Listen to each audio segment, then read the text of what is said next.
I'm a member of the Lions Club of Hokitika, and the Lions Club of Hokitika have, as we have in the past, organised a Meet the Candidates evening.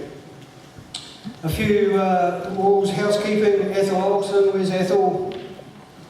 Ethel's down the corner. He is the fireman, ambulance officer in case of an earthquake. According to Mark Davies from DOC, we will move either 8 metres that way, 8 metres that way, or north and south. So when the shaking stops, find a safe place, generally outside the cafe, and wait for assistance, which could take a little while. In case of fire, Peter Carfield boys will be here shortly, if there is a fire. Thanks, guys. The platform tonight is an opportunity to meet the candidates, as I said, is provided by the Lions Club of Hokitika for the voters of Westland. Lions are a non-political and affiliated organisation. Our motto is that we serve. To avoid any conflict of interest, I must inform you that there are 4 members of the Lions Club standing for election in various wards and the DWC and the DHB. They are Lathan Martin, Riley Burden, Jim Budsbatch and Nigel Ogilvie. The format for this morning is that we will commence with the candidates' presentation. Each candidate, council, DHB, DWC nominee will be allocated 2 minutes. President Charlie from the Lions Club will ring one bell at 1 minute 45 for the candidates and 2 minutes 45 for the mayoral nominees. There will be 2 dings at the end of the 2 minutes and or 3 minutes, at which point the microphone will be severed. I'm sorry to have to do that because we have 20 odd speakers, and given 2 minutes and 3 minutes, we're looking at about 110 minutes of speeches by the time we get everybody sorted. There will be opportunity for questions at the end. I would please ask that that you respect the candidate's delivery and don't interject. I would also ask that you hold your questions to the end of all the nominees' presentations. So the order, and we have the holding paddock over here.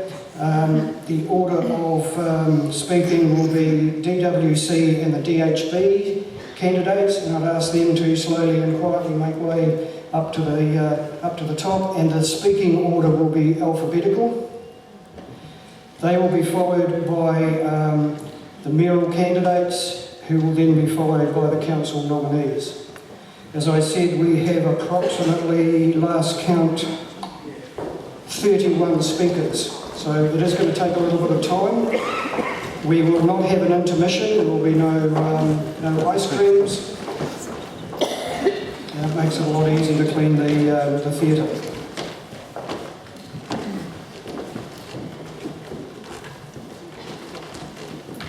So the purpose of tonight is to hear what the candidates wish to bring to the table, to garner your vote as the voters of Westland. It's not a forum nor a platform for interjection by the audience on existing council's past performance or its activities, nor it is a forum for any personal agenda against the candidates.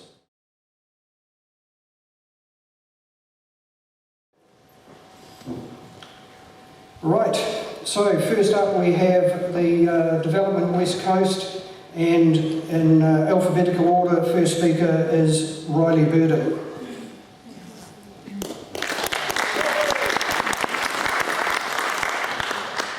Thank you, Tony, and thank you, Lions, for coordinating this event. For those of you that don't know me, I'm Riley Burden. I'm a 5th generation Westlander, and I work and live locally. I'm very proud to call Westland home.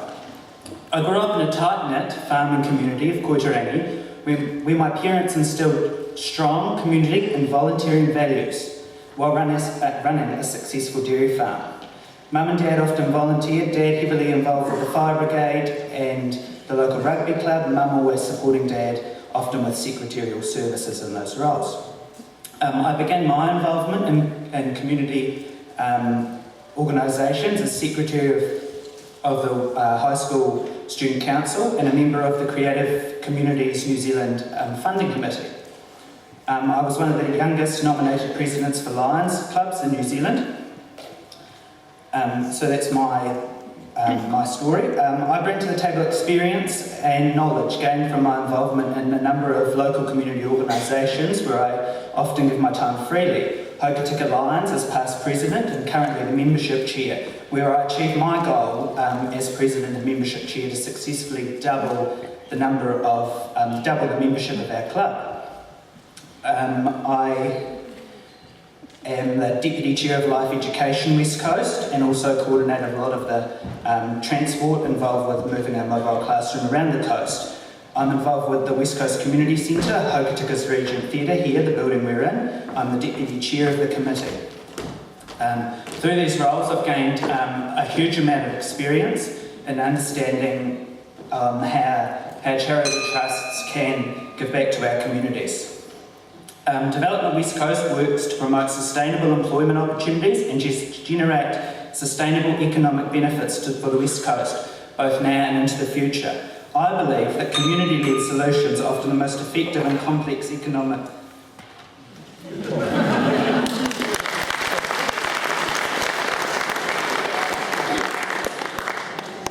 It's tough on the speaking line. Right, Jackie Gerber. Kia ora. I've worked professionally on the West Coast for over 35 years and over 20 of those managing my own company, working in strategic planning, feasibility, project management and marketing work. Economic development is about strong business and communities and building resilience and capability based on local skills, initiatives and resources.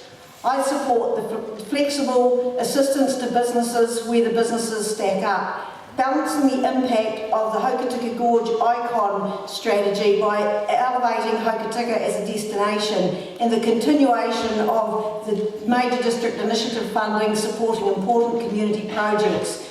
I believe that economic development planning needs closer consultation with businesses and communities, listening to and empowering locals before bringing insiders to the West Coast. I'm standing because this is a governance role and one of my core skills, and I'm dedicated to achieving the very best for Westland and the West Coast and can offer a wide range of knowledge and experience.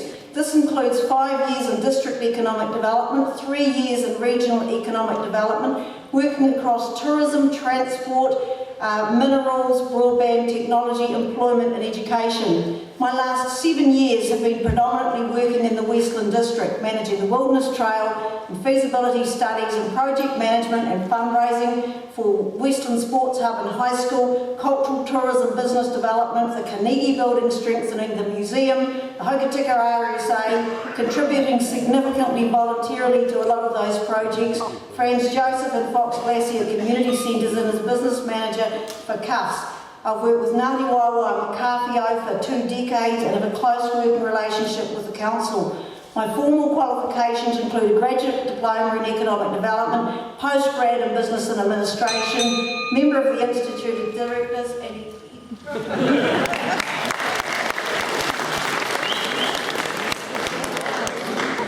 Thank you, Jackie. Chris Ray.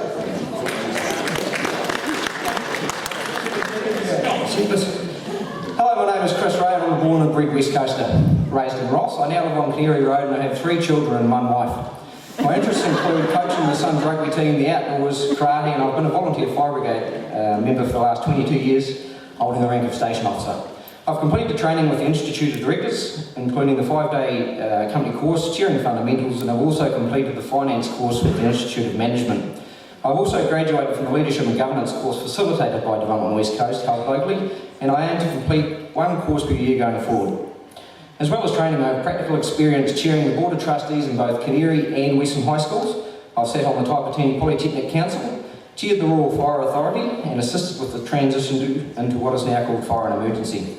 Currently, I sit on the boards of Western Holdings and are filling an interim position on Destinations Westland Board while they recruit a new permanent director.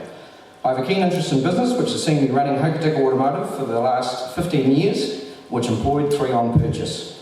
We now employ 10, and 2 years ago I've started a two-way radio communications company called Chatter Communication, which supplies digital radio hardware and has a repeater network giving coverage from Karamea to Bruce Bay. I feel based in Hokitika full-time, having all of my community interests in Hokitika, and having both of my businesses serving the West Coast gives me a good understanding for the community, feeling which will assist me with getting Westland's thoughts to the board table of Development West Coast. Starting and running business is tough, which is why 50% fail in the first 5 years. I think Development West Coast can do more to assist business from securing funding, coordinating training, and just giving sound advice like not being surprised when you have to pay 2 lots of provisional tax in the second year. With the way the world economy has changed, I think we need to invest more into our people to make sure that we have the relevant skills, training and ideas to enable us to compete in the world stage. I'm an innovative forward thinker that likes to get results, and if elected, I'll do my best to ensure Westland gets a voice at the table and its fair share of funding. Thank you.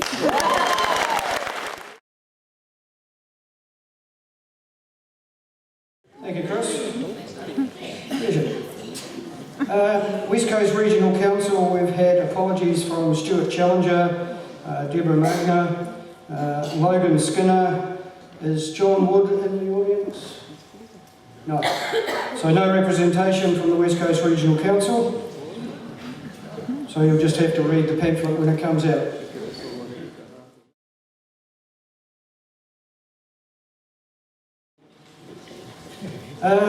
District Health Board, we have an apology from Chris Ockenval, rang me yesterday. I had to listen very hard, he's got laryngitis.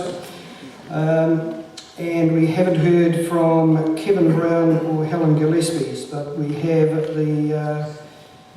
10 speakers from the DHB, and first on the block is Susan Barnell. Susan.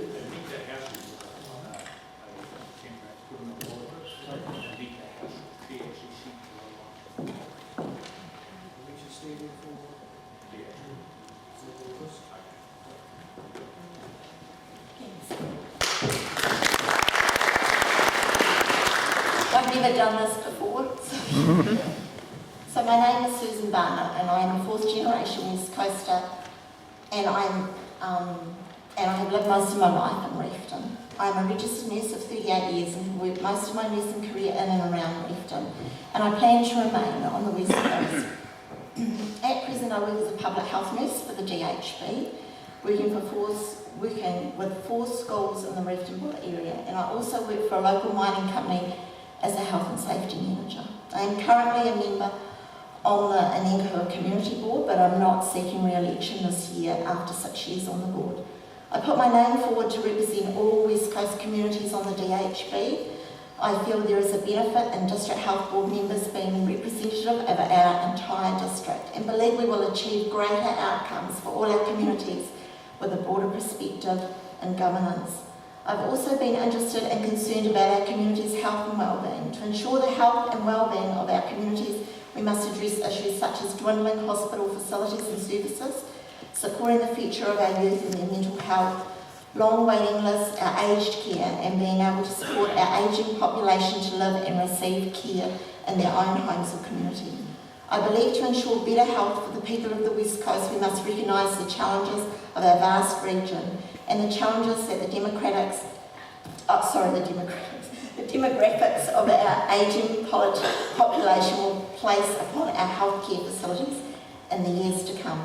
It is essential that healthcare facilities be truly integrated, provide a whole care approach, be cost effective and work efficiently with most multi-service agencies to ensure our communities receive the care they require and are entitled to. Therefore, to conclude, I stand for sustainable and quality health services. I stand for Better Health West Coast. Thank you.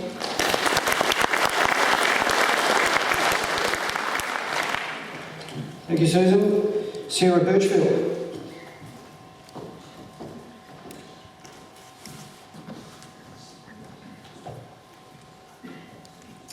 For those of you who don't know me, I'm Sarah Birchfield. I'm standing for the West Coast DHB. I live and work in Greymouth as an office manager. My husband Chris operates a mining business. We have 2 school-aged children. Our eldest child has a disability. I'm standing for the West Coast DHB because I'm passionate about health and disability services and better health outcomes. Healthcare should be equitable and accessible for everyone. I'm currently involved in the Canterbury DHB, West Coast DHB, Disability Action Plan, which I am the only West Coast voice on this committee. The West Coast District Health Board Consumer Council Vice Chair. I'm on the West Coast District Health Board Child and Youth Committee, the West Coast District Health Board Advisory Committee. These committees have given me a great understanding of the West Coast DHB and governance experience. I'm aware of the challenges the West Coast DHB currently faces with being a rural DHB and recruiting skilled professionals, and how this is having an effect on our community and services such as paediatric early intervention services, mental health services across the spectrum, child, adolescent and adults, GP shortages and wait times, rest home bed shortages with an ageing population. Also with the new Graham Hospital and Buller Hospital rebuild, there will be many challenges and changes to be made. If I am elected, I want to bring a fresh perspective to the West Coast District Health Board. I want to engage and advocate to ensure the whole West Coast population is served well and utilise my skills and lived experience to be a valuable board member in the decision-making process. Thank you.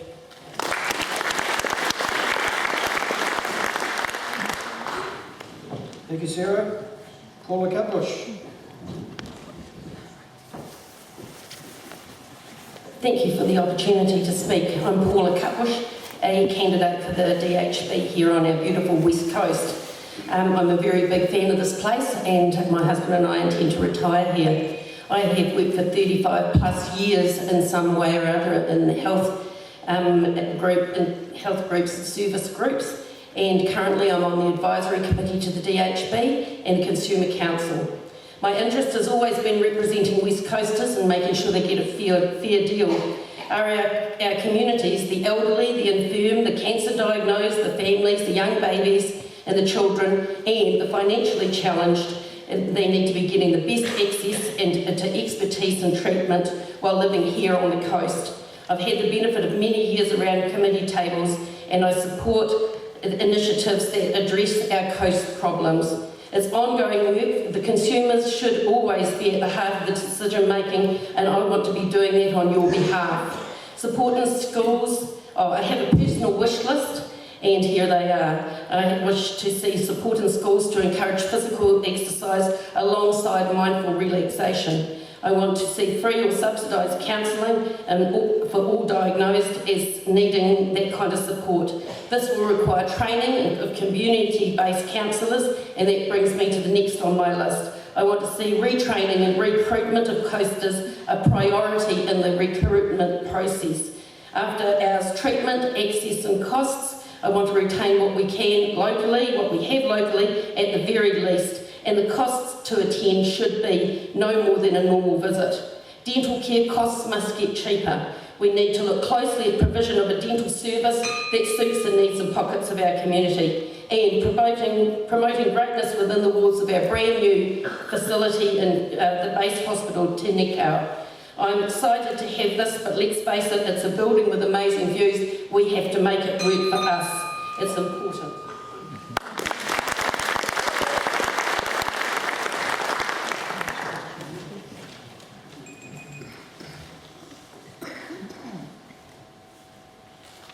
Thanks, Paula. Michael Dyer.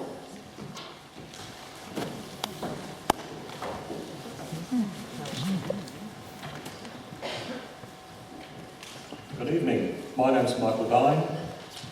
I'm standing for the West Coast District Health Board. The reason I'm seeking election is that I believe that now retired from over 50 years of working in various facets of healthcare, I can offer the knowledge, experience, skills and other attributes to contribute to the West Coast's future health development and governance. I'm a retired registered psychiatric nurse, having had a career encompassing mental health, aged care management, acute inpatient mental health services, smoking cessation counselling and community mental health services. I believe that healthcare and treatment must be equally accessible to all the people of New Zealand, regardless of where they live, and not be preferential depending on geographical location. I also strongly believe in the personal acceptance and responsibility for a person's own health, and assurances of accessible, appropriate and effective treatment and care. If I can participate in a board that can at the least maintain, and if not improve substantially on the health and treatment of the West Coast population, for me that would be a desirable achievement and outcome. Thank you very much.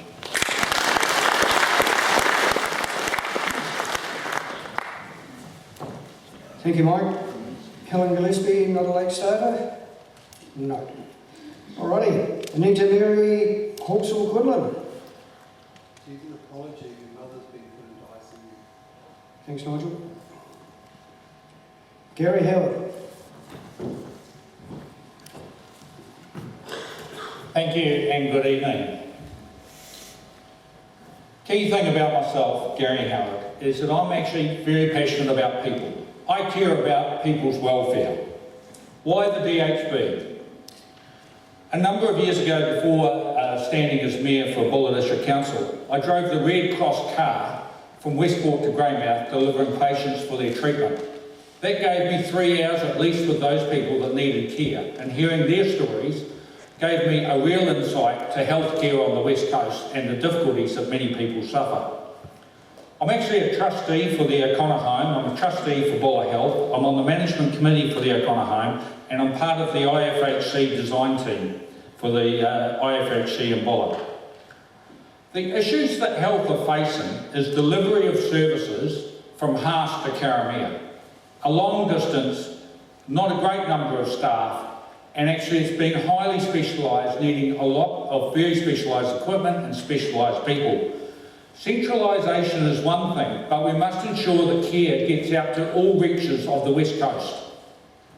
There's the affordability for residents in regard to transport. People are not getting health care because actually they can't afford sometimes to get to and from the hospital. I experienced that on a number of occasions. There's the consistency of health services. How many times do you see a different locum time after time that never knows your particular records? We must have better recruitment, sell actually our lifestyle. It's not all about dollars, it's about the West Coast has a wonderful environment between the sea and the actual hills. I'm big time into mental health, alcohol, drug rehabilitation. I will advocate for healthcare services for our people. I care, and I'm asking for your vote. Thank you.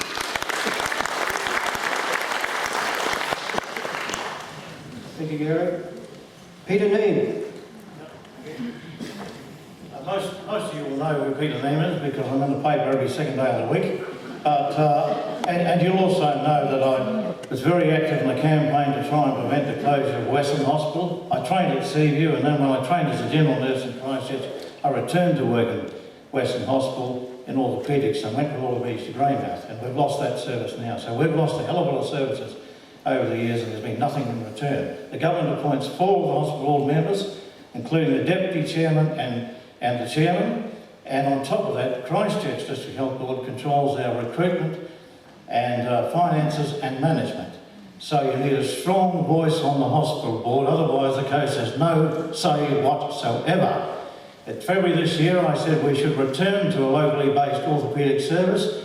The chief executive rubbished it, and not a single board member opened their goals. What you've got, an obsequious, seat-warming board, and only one person prepared to speak out, and I'm that person. Thank you.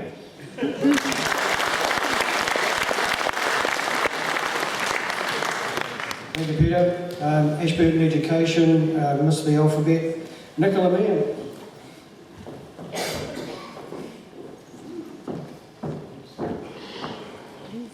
Good evening, thank you for the opportunity to be here tonight. My name is Nicola Meehan. It was a bolt out of the blue that saw me put my name forward, something I was not anticipating, and it came from keeping on seeing the same names coming up for election. So I have to say it's a great sight tonight to see so many candidates up here on stage to speak and to represent the District Health Board potentially. I wanted someone different to vote for, someone different to represent me, so here I am. We choose to live on the West Coast and we have an amazing opportunity to do so. But with these opportunities come challenges, and healthcare is one of those. Our choice to live here should not compromise the healthcare and services available to us. From cancer treatment, maternity care, aged care, orthopaedic referrals, the access to the services and the pathways through those processes that we need at our most vulnerable times should be as good as anywhere else in the country. The question is, how do we do this? It's a pretty aspirational goal, but it is what I believe in. So you may be thinking, what does this woman offer as a candidate? What does she know about governance, about being on a board? And that's okay, they're really valid questions. I can tell you what I offer. For the past 14 years, I've worked in local government. For those 14 years, I've been writing reports, strategies, plans, briefing papers, you name it, for boards and councils.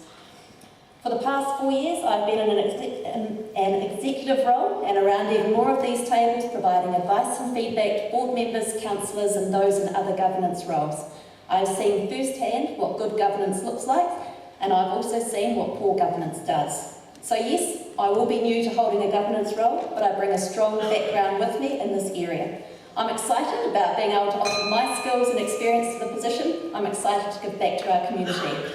So please give me the opportunity to do something for you as a member of the West Coast District Health Board. Thank you.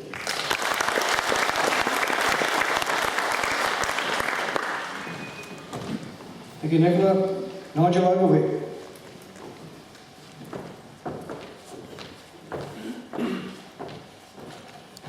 Good evening, my name is Nigel, and most of you know me through my work at Westland Medical Centre, both as a nurse and the manager. I'm an active board member of the West Coast Primary Health Organisation and currently on the West Coast DHB. I'm also a member of the Hospital Advisory Committee, previously Chairman of Life Education Trust, and a board member of Hokitika Lions Club. I'm here as a candidate for the West Coast District Health Board elections because I believe that our community should have an active voice in the management of our care. We should see efficiency in the way that the funding flows from central government to you, the patients. These funds should be prioritised and managed and ensure the best use of any resource, financial resource. They should not be filtered off by the DHB management. This money should be used for patients to access specialist clinics in secondary care instead of referrals being rejected in ever-increasing numbers. Currently, it is almost impossible to get some specialist referrals accepted, and patients are told they don't meet access criteria or there is no capacity. That is unfair to you, and it's unfair to the clinical staff who are trying to help you. It is time to spend this money on employing specialists. There is no continuity of care, and there is a reliance on local staff to provide that care on regular, short-term contracts. The West Coast District Health Board do need some new blood, especially generalist specialists, and to encourage a collaborative approach alongside other members of a new board to address these and many more issues. And I stand for better health. Thank you.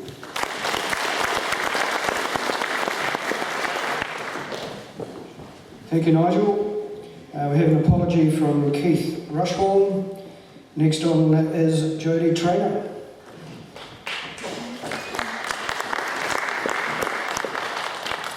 Kia ora te whānau e huhu mai nei e tēnei pō, kei te mihi. Hi everyone, I'm Jodie Traynor. Unless you can't tell already, I'm as nervous as a turkey on Thanksgiving morning, so just give me a second. I'm standing for a place on the West Coast District Health Board. So just a little bit about me and my connection to the coast.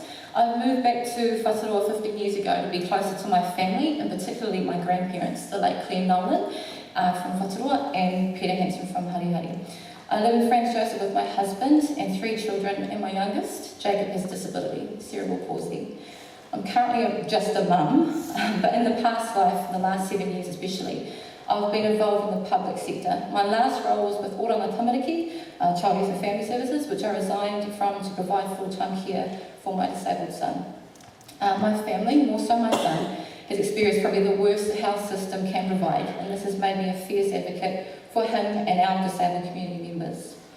In order to improve and retain our health services on the West Coast, I believe we need strong advocates to ensure our voices are heard and to have representatives, especially from the disabled community, that understand the government system and how to advocate strongly within that system.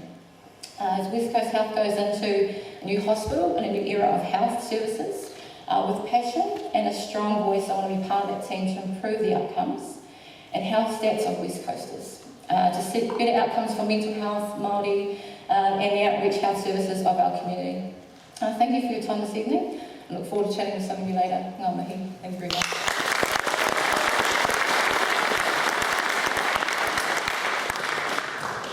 Thank you, Jodie. Last but not least, John Vale.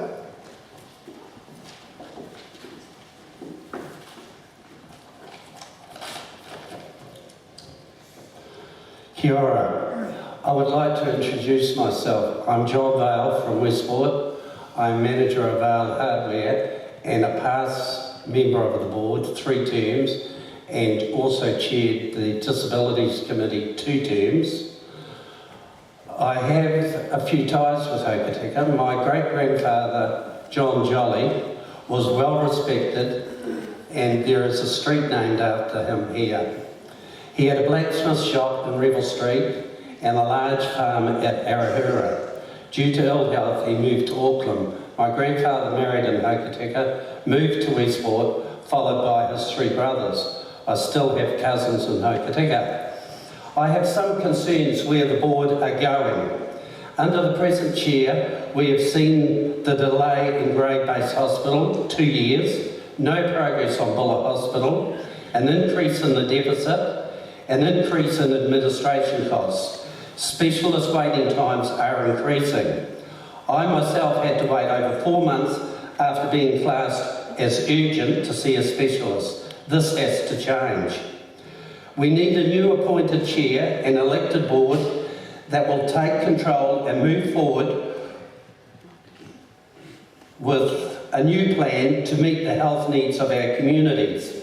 We need to put more resources into recruitment and retention of specialists, mental health and doctors, so patients are seen in a quicker time. If elected, I want the annual plan put in place that better reflects the health needs of our community. Vote with confidence. I will work for the benefit of all citizens on the West Coast.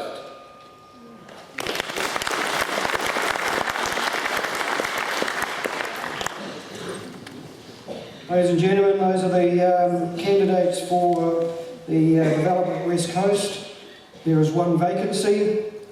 The West Coast Regional Council, 4 nominees, 1 vacancy. And DHB, there is 7 vacancies. So I understand there will be a brochure in the mail outlining all those people and again a dissertation. So the applause please for the speakers from those.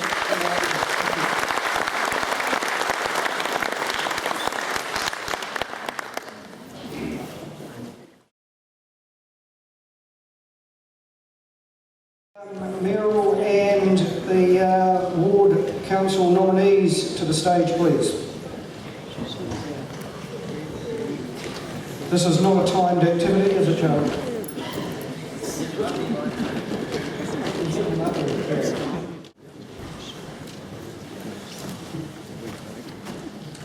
All right.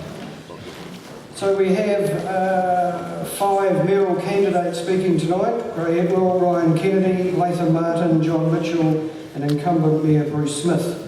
Each mayoral candidate will have 3 minutes. Charlie will ring the bell at 2 minutes 45. I would ask Ray Edwell first on the block. Ray.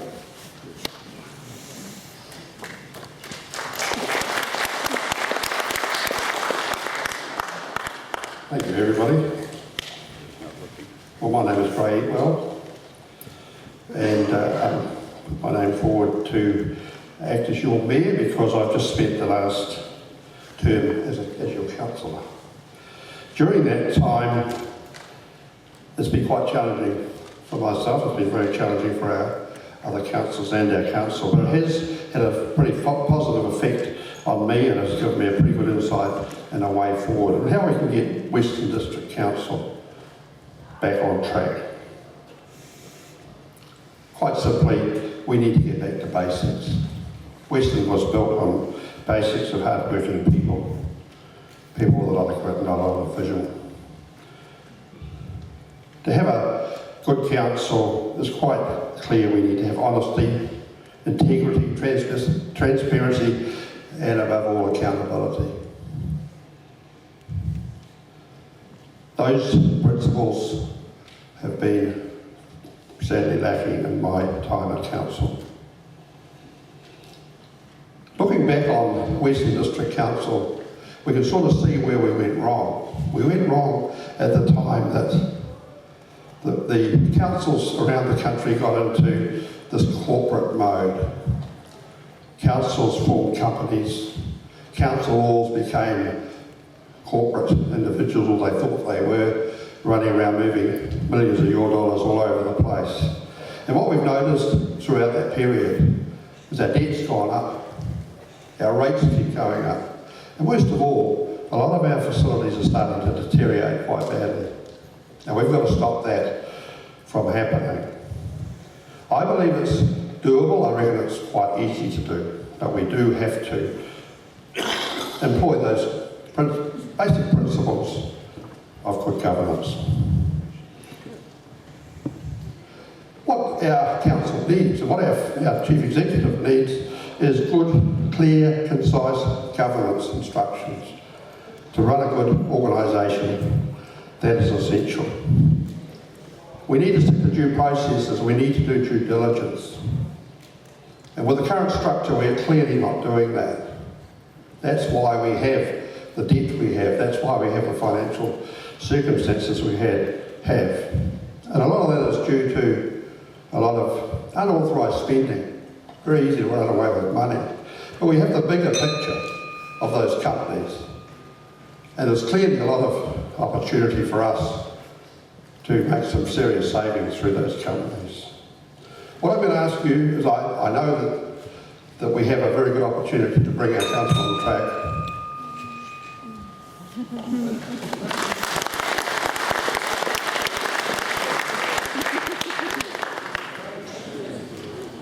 Ryan Kennedy.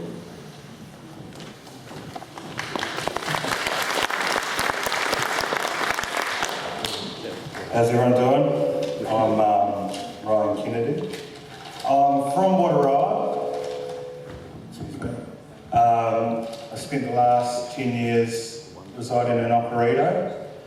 Got a young son, Robbie, and I've been there with my partner, Laura. Excuse me. Over the years I've worked in the tourism and agricultural sectors throughout Westland. I'm running for mayor because I believe the council lacks transparency and accountability. I believe the image of the district has been tarnished. I seek to remedy this. I want to lead a team that's willing to learn from its past mistakes and move forward in a positive direction. What's the mayor's role? Well, the mayor has the same responsibilities as any council member, as well as presiding over meetings, advocating on behalf of communities, and being the spokesperson for the council. The mayor is not the overriding authority in the district.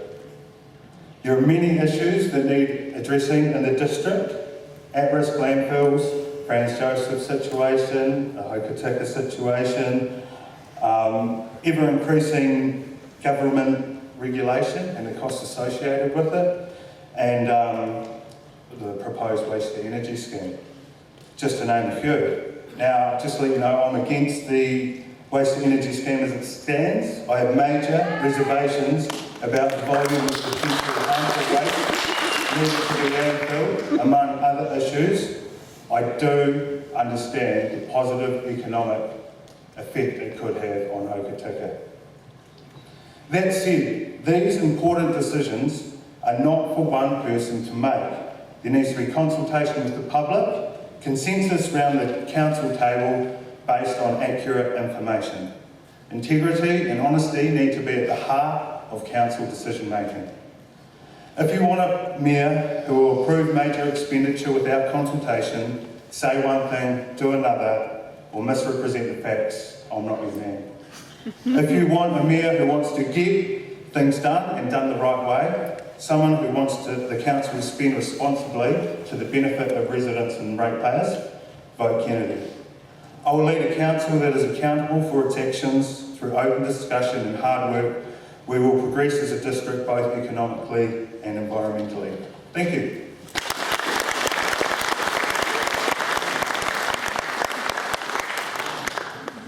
Thank you, Ryan. Incumbent Councillor Nathan Martin.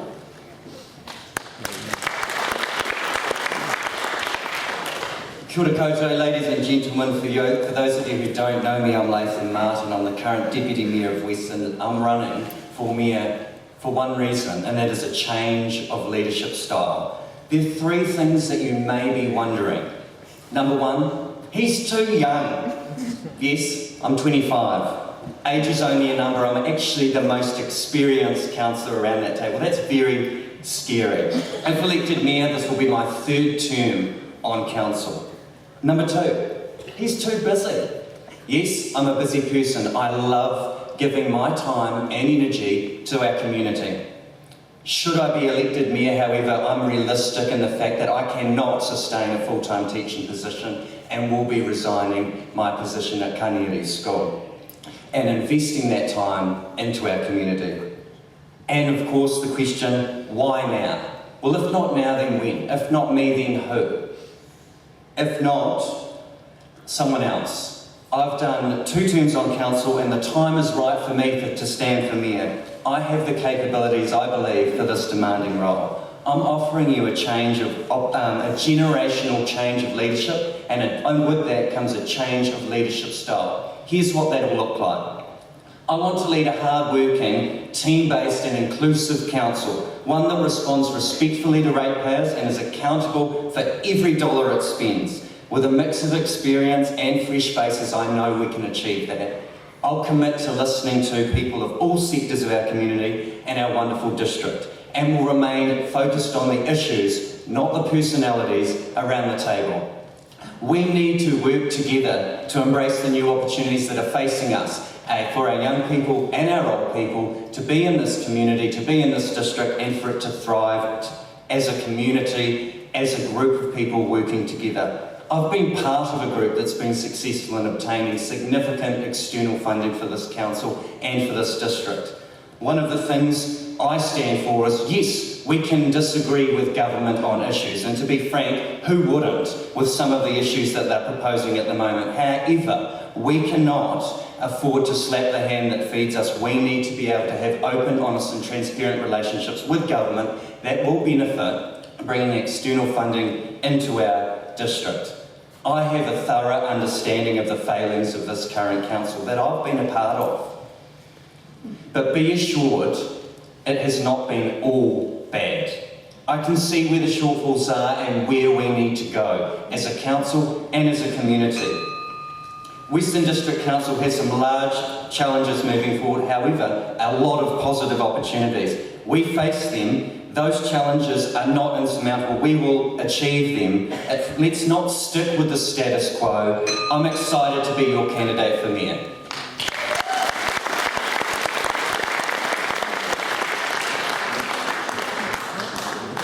Thank you, Nathan. John Mitchell.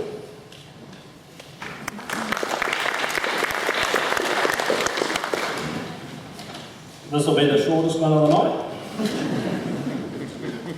So it's come to this. In case you don't know me, my name is John Mitchell and I'm standing for the Westland Mayoralty. It's not a job I had on my bucket list, but like so many of you, and the many I've talked to, I have had enough. Enough of continual rate rises, enough of the cat fighting and litigation, enough of the toadyism, and enough of the ineptitude and incompetence by mayor and deputies. 3 years ago, we elected 9 people to govern and provide the basis by which the rest of us can go about our lives to provide water, roads, footpaths, rubbish collection, the basics of life. Instead, we got a so-called tight 5, providing free camping, junkets to China, and a constant bombasting on how great we are. And when the going got tough like at Fox, it's not my problem. Some councillors spent 3 years effectively sidelined because their opinions differed from the mayor's. While this is not a job I would have sought if we had had good governance and leadership, I'm here, ready and willing to serve this community, a community that stretches from Otira to Jackson's Bay. Some have asked me if I'm serious about this mayoral challenge. Let me answer you like this. There are 2 things that make me cringe. One is seeing my name in print, and the other is having my photo taken. That I've allowed both of these to happen should be your answer, but I'm very serious. Unlike some candidates, I will not stand up here and make you any promise as to what will happen over the next 3 years, as this is in your hands, not mine. The candidates you vote for and elected councillors will ultimately set the direction of the council. There are candidates who seem to have similar views to mine, views like a back-to-basics approach, a reduction in administration costs, including staff numbers and less debt. I hope you all pick well. There are, however, some things I can promise you, and they are that I will always do my best for you, that I will try and return sanity to a dysfunctional council, that I will listen to all views, but above all, as I have no wish to be labelled a politician, I guarantee to be honest with you.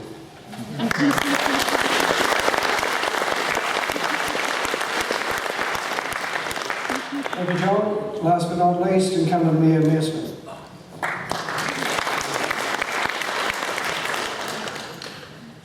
Well, I stand here tonight for the silent majority.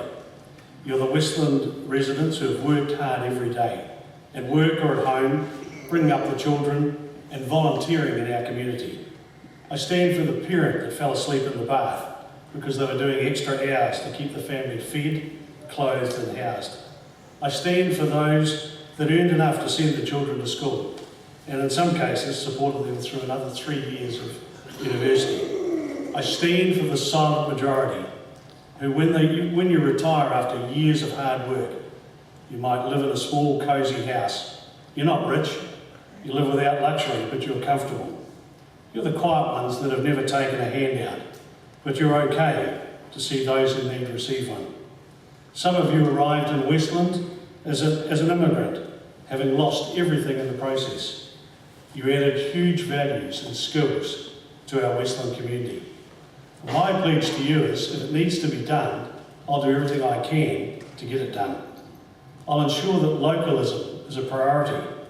The daily changes being made in Wellington shifts costs to you as ratepayers that are unsustainable.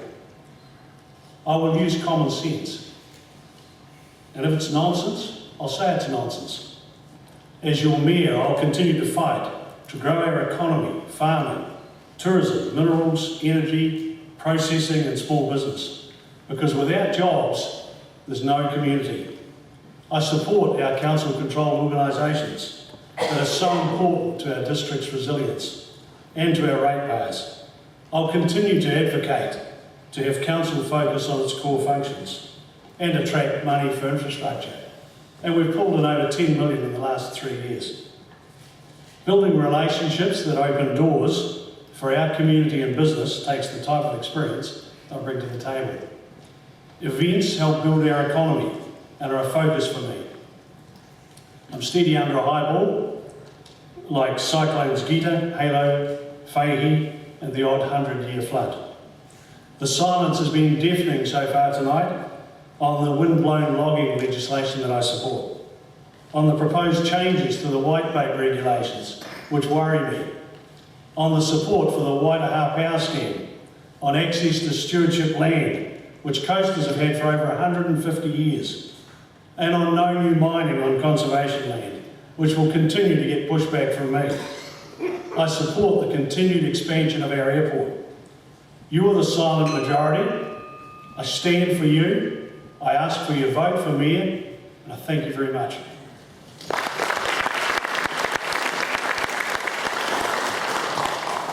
Thank you, Bruce.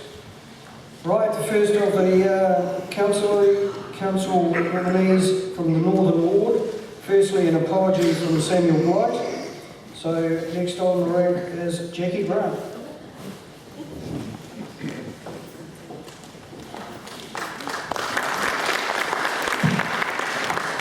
Hello everyone. My name's Jackie Grant. I guess I'm better known as the kidnapper, restorer and relocator of statues. But more importantly, I think what you should know is I've been in business for 40 years, never gone broke. Currently I run a successful business in Hokitika which exports, and I design knitting machines, which I export worldwide. Some of my background is I did 6 years on the Grey District Council, which was a very enjoyable time, and I'm pretty proud of some of the things that we achieved there. I also spent 9 years on the Human Rights Review Tribunal as a judge, and had the privilege of sitting in the High Court on some pretty important High Court cases, 2 of which went into case law in New Zealand. They were pretty momentous occasions. I've got a large family of foster children and many grandchildren, one who is opening a business in the next few weeks on the corner of World Lane. I think, or I'm going to say, I can't promise to lower rates. I can't promise. You hear a lot of promises. We're going to go back to core services, we'll lower rates, we'll cut staff and all the rest of it. That's just rubbish. It can't happen. Central government has devolved so much of all this extra work onto district councils, and that's the result of us seeing all these new staff coming in. It's something that we can't avoid. What we've got to learn is to manage it, and we have to learn to manage the money that we do have more efficiently. And that's what I've done in my business over the last 40 years. Thank you.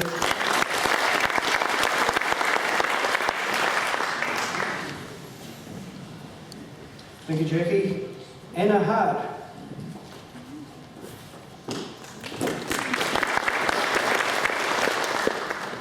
A warm welcome to you all here this evening. My name is Anna Hart, and I'm a true southerner at heart.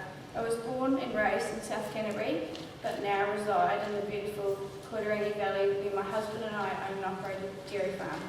The majority of my career, I've worked as an accountant and financial specialist in the agri sector, providing insightful strategic planning to a governance level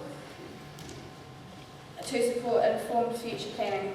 I am highly organised and enjoy problem solving and working to increase efficiency through sound financial analysis and management. If selected as our community's rural spokesperson, I am looking to use my financial expertise to drive positive change and build productive working relationships that benefit us all. With strong community values, I am actively involved in several community groups and understand how unique and special the Westland District is to our people. I am committed to being a strong rural voice for Westland to ensure quality services continue to be delivered to our rural areas. I will bring a fresh perspective and the right skills to Council. I would be honoured to have your support on voting day. Ladies and gentlemen, thank you for your time.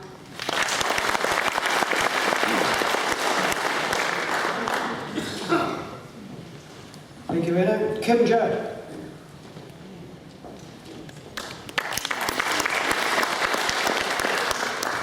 Kia ora koutou katoa. G'day.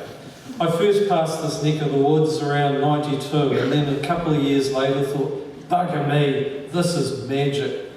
In 95 I became we got hitched and decided to turn our lives upside down. Packed up our worldly goods in the North Island, headed south on our way around the world for a couple of years, and spent a few days here. Bought a piece of paradise on the way through. 20-ish years later, 2 kids on, here I am. Most of my life I've worked to fix things and made cat shit into honey, as my brother-in-law describes it. Why choose to live in Westland? Bush, mountains, rivers and sea. People that care, are independent and brave, and can think for themselves. We must treasure the community we still have and focus on what benefits this golden egg. If our community is strong, opportunities will come.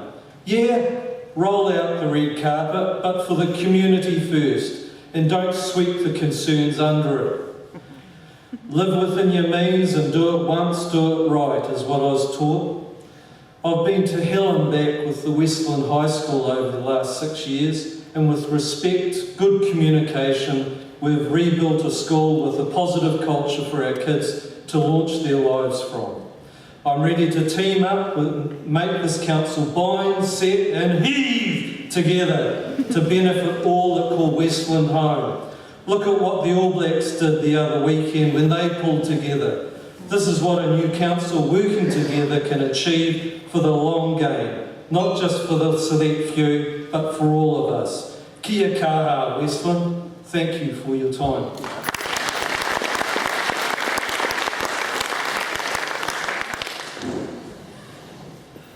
Thank you, Kevin.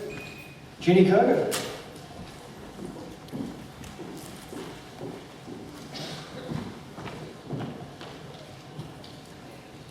Kia ora, good evening everybody. My name's Jenny Kogan and I'm standing for the Northern Ward.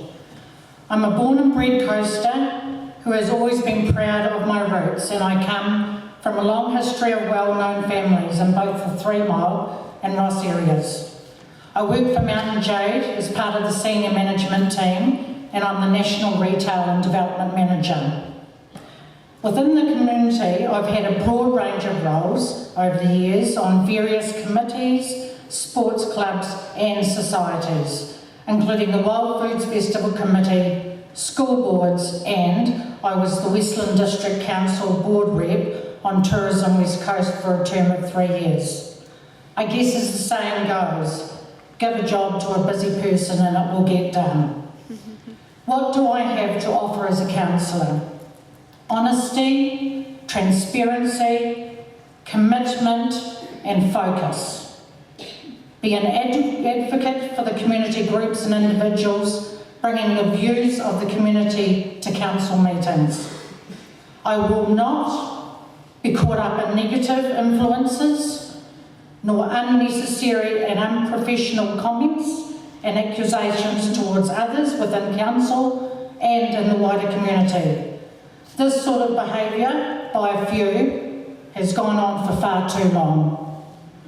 We live in a truly beautiful, untamed, natural wilderness.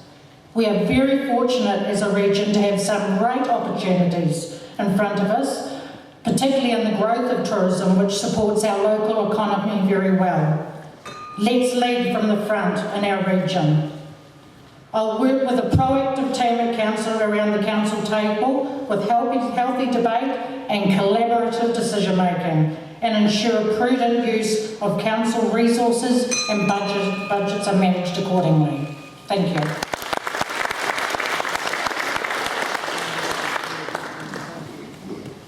Thank you, Jenny.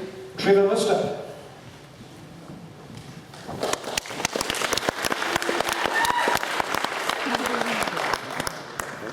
I see my fan club's alive and well, thanks very much. I'm Trev, I'm currently the chairperson of the Ross Community Society. I'm standing for the Northern Ward. And people ask me, how can someone from down there be standing for the Northern Ward? So I think I should explain how that works first. It's only difficult if you regard Hokitika as being the centre of gravity. So imagine a big jigsaw puzzle. It extends from the Taramacau right down to Haast. It's got 3 pieces in the jigsaw puzzle. Hokitika is a little bit about the size of your thumb on the map in the middle. It's not the centre of gravity of anything. So if you could just pick up that little piece and move it offshore for a little while and look at that map, the Northern Ward and the Southern Ward make sense. The Northern Ward stops at the Hokitika River, more or less. Sorry, start that again. The Northern Ward starts at the Taramacau and it goes down all the way to the Mikanui. My apologies to the Hokitika, I was giving it more importance than maybe it should have had. Now the difficulty with that, of course, is that it's a very big area. And yet a lot of the population in the Northern Ward's clustered quite close into Hokitika. Now down at Ross, we're a wee bit away from that, and I suspect there are a lot of other smaller communities in the Northern Ward in the same position. We get charged rates, we get a specific rate targeted to us, and in return we expect a few things to happen, but that don't always happen. I'd like to see a way of getting more of that rated money back into the local communities, either by doing stuff in the communities ourselves, or at least standing up on our own 2 feet go our own way. Thanks very much.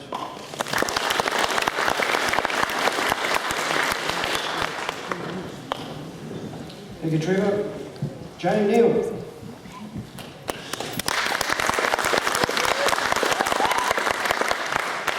Tēnā koutou, tēnā koutou, tēnā koutou katoa. Firstly, thank you to all of you who have come to listen tonight and to actively decide who to give your votes to. Well done. Why am I asking you to vote for me? I've got experience in governance, school boards, national board for RDA, and of course 3 years in council.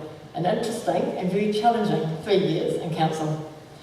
Governance should be about strategic direction, about planning for the future, not about what size bulldozers to use. I have knowledge of the community.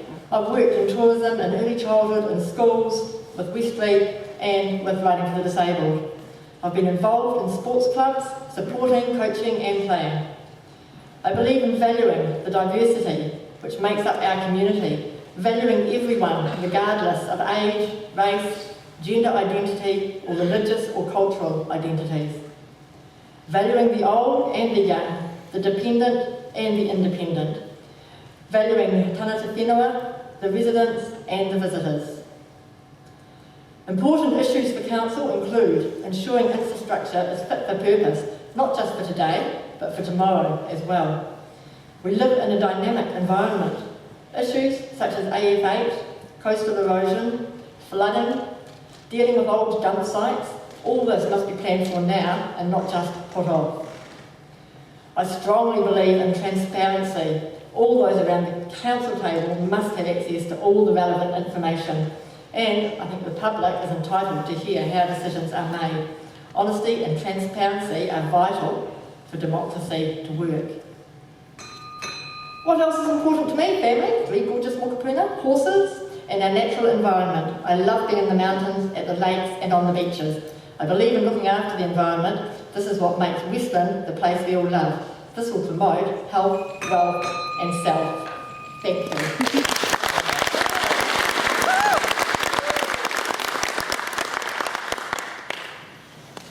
Alrighty, last but not least for Northern Ward, Graham Olsen.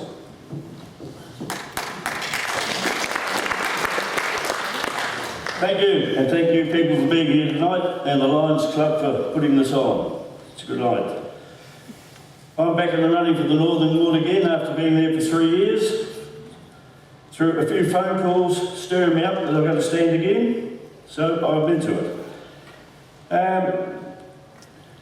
Although I represent the Northern Ward, I stand for all of Westland, and it doesn't worry me, keep those phone calls coming, I'll do what I can for you.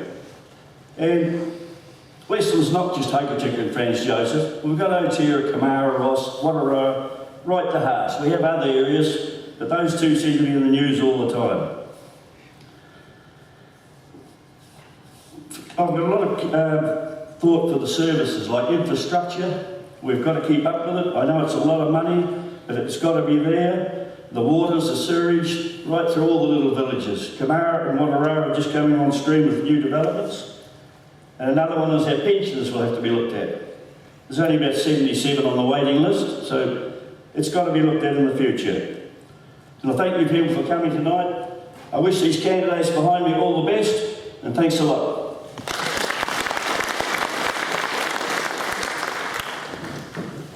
Thank you, Graham. There are 8 nominees for the Northern Ward and 3 vacancies, so vote wisely.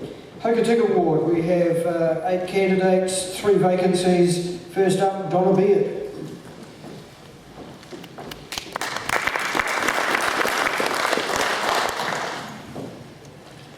For those of you that I've yet to meet, my name is Donna Beard. Today I'm using all my courage to voice my future aspirations for Westland.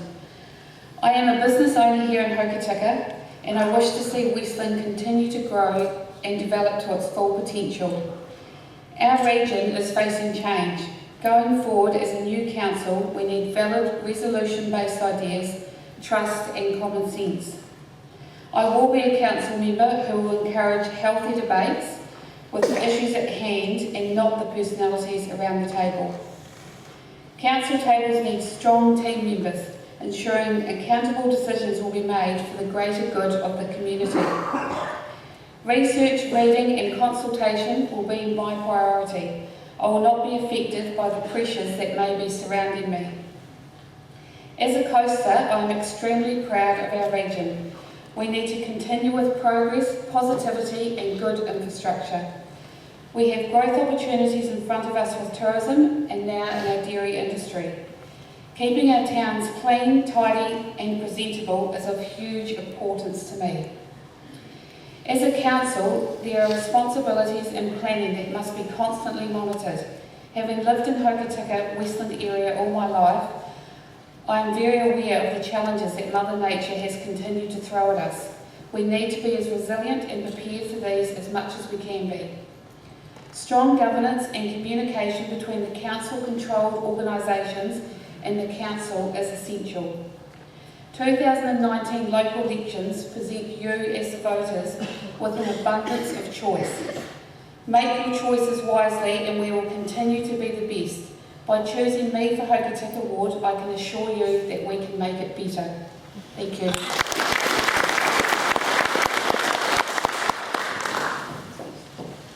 Thank you, Donna. We have an apology from Phil Barker. So next up, Jim Butchback.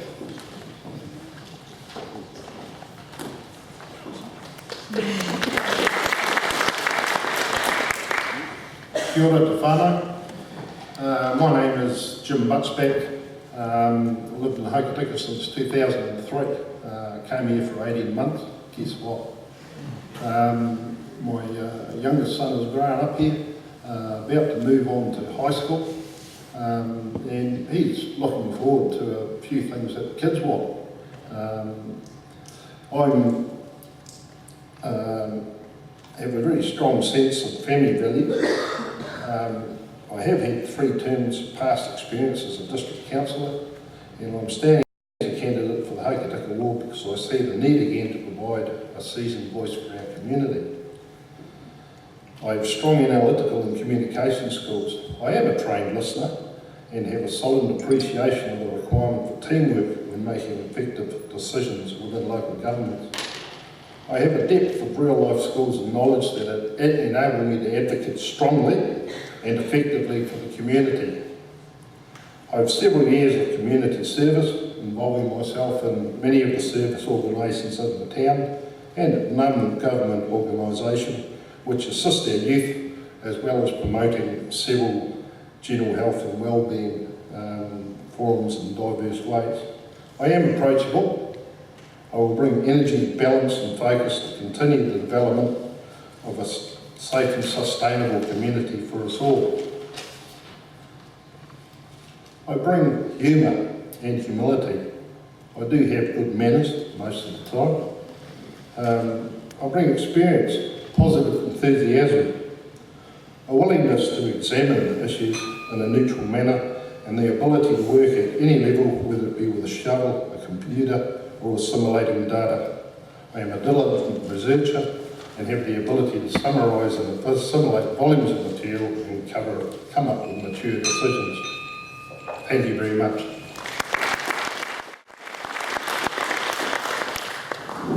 Thank you, Jim. David Carruthers.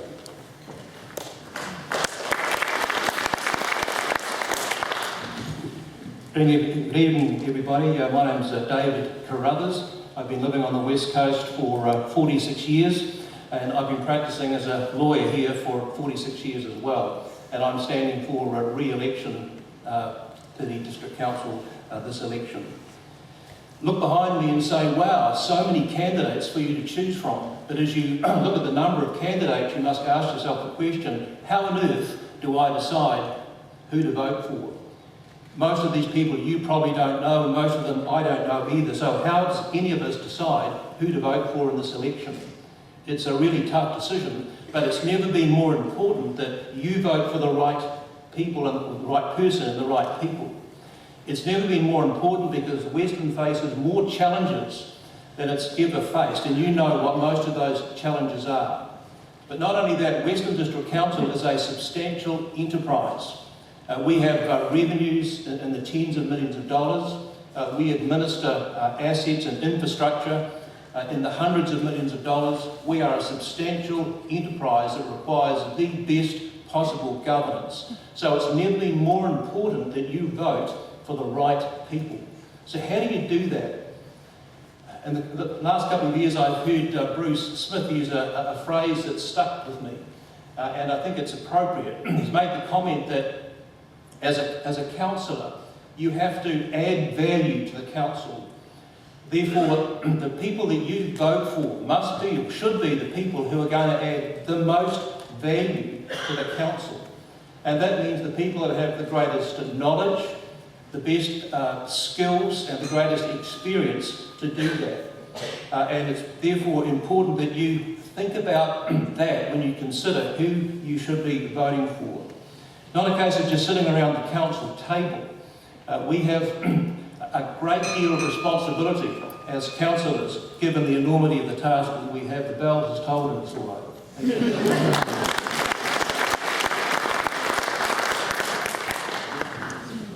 Ange Cowan has an apology. Paul Davidson.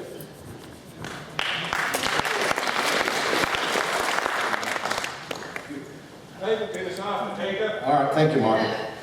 Let me start by saying I didn't take this on to be a public speaker. I'm taking it on to do a job. Most of you will likely know me, but those who don't, I'm Tank Davidson. I'm from the Davidson clan from Hokitika.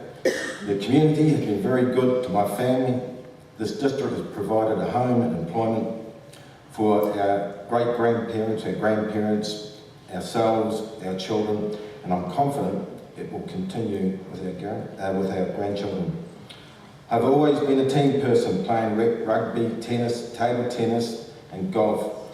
I would like to think I have not let the team down, giving it my best shot. And I will take that to council, the same attitude. My wife Sharon and I have always had a team approach, found loose talk can be destructive as opposed to constructive. For many years, I was a ranger for DOC. I was instrumental in engineering strong partnerships with district councils, iwi, community trust and other community groups.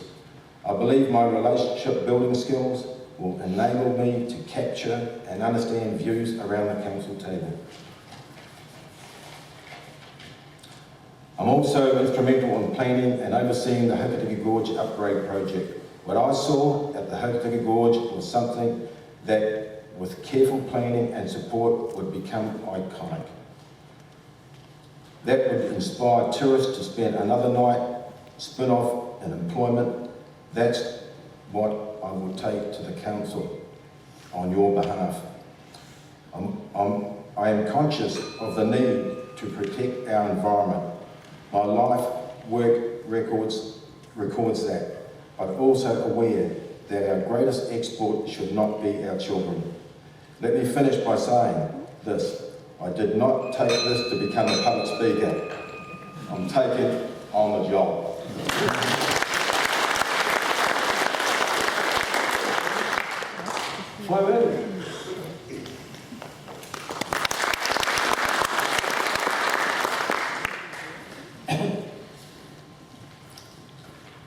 We've had change. Feathers flew, as did an awful lot of our money, lost unnecessarily. Things weren't done right. Change without care isn't enough. Honesty without intelligence isn't enough. Transparency without diligence isn't enough. Integrity without vision isn't enough. I was fortunate to be nominated by two principled and outspoken people. They saw in me someone that they thought would bring value to the council in these troubled times. Many of you know me already. For those of you who don't, or are unsure, I invite you to come and talk to me. Sound me out. Get to know what kind of person I am. There's too little time here for me to explain all my views. On every issue that comes before me, I research, learn and ask questions. I have a particular interest in the Resource Management Act and how councils can apply that without passing costs on to ratepayers. We have too much debt. Our rates are too high. We have been steered into rocky, murky waters. There is no quick answer, no scheme or knight in shining armour riding on a bale of waste.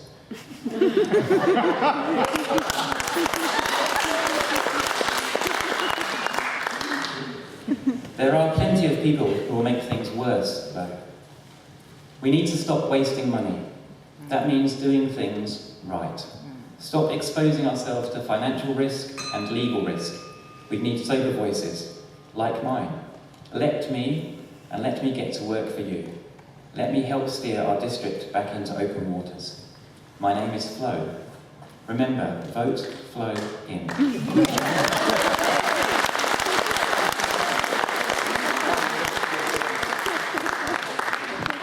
Thank you, Flo. Nathan Martin.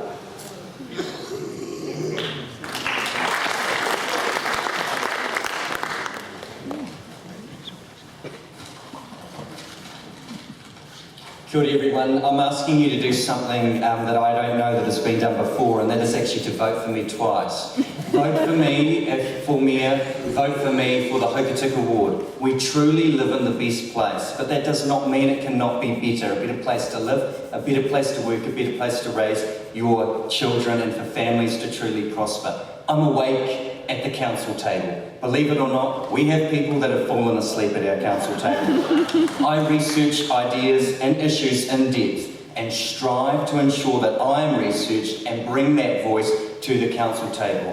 When I believe decisions were not in the best interest of the ratepayers, I've voiced those objections, and I've also worked with my councillors to bring them on board to see things from a different perspective. I enjoy working for and with our community. As a part of a team, I have led the transformation of the governance of Westland High School in my role as chair, and I've also overseen the redevelopment and development of the DWC Westland Sports Hub. Probably one of our biggest projects that's ever happened in this town, a $3 million infrastructure upgrade at no cost to the ratepayers. I stand for working together rather than pulling apart. Around the council table, we need to create more effective working relationships that bring about trust, effectiveness, credibility and accountability to our community. I aspire for a more united and a less divided council. I stand for building communities up and not tearing them down. We need to ensure we talk, listen, consult, engage and hear our ratepayers and community views on issues. It's the true measure of an effective council. Our climate's changing, our district's changing, we need to start adapting. Planning for major infrastructure upgrades is critical. I have a really positive attitude, the time, desire and energy to give to this role. Please vote 2 ticks, Latham Martin.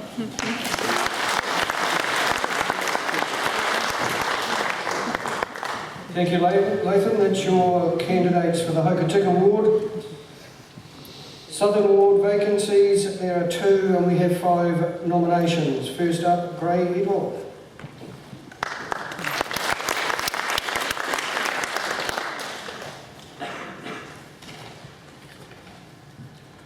Thank you.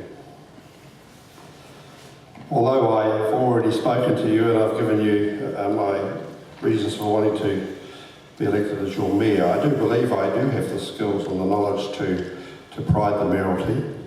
However, I also have a lot of my heart in South Westland, and I'm very grateful that they elected me as their ward councillor in the last election. So accordingly, I've made the offer open to them again. The people of South Westland, my wife and I have spent a big part of our lives, and a lot of our heart is down there, whilst a lot of our family, grandchildren and even great-grandchildren live in South Westland. But most of all, the people of South Westland know what I stand for. The people of South Westland know that I stand up for my rights. But they also know I stand up for other people's rights as well, and I've done that for the last 20 years. So, in honour of their support, and with the knowledge that I have and the passion that I have and my family have for South Westland, I am standing as a ward candidate. So a wee bit like my colleague, I will be asking them also, and any of you that are here, please remember that I will probably need 2 ticks as well. But what I can say to you is that the most important thing that I've learned through this experience is that it's actually your council. It's not our council, it's your council. And it's your money. And my recommendation to you, like some of my colleagues up here have said, when you get your election papers, please vote with care, because it is your money and it is your council. Thank you.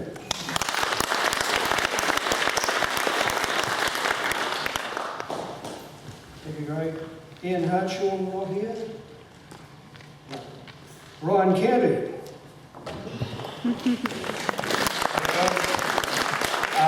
Yes, I'm standing for the Southern Ward as well. I'm pretty keen, clearly. And I'll be operating on the same principles which I've outlined earlier.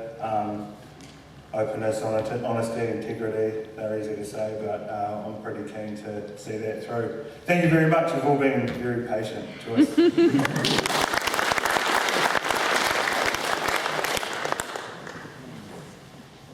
Ryan Manera's not here. Last off the cab rank, Gavin Malloy.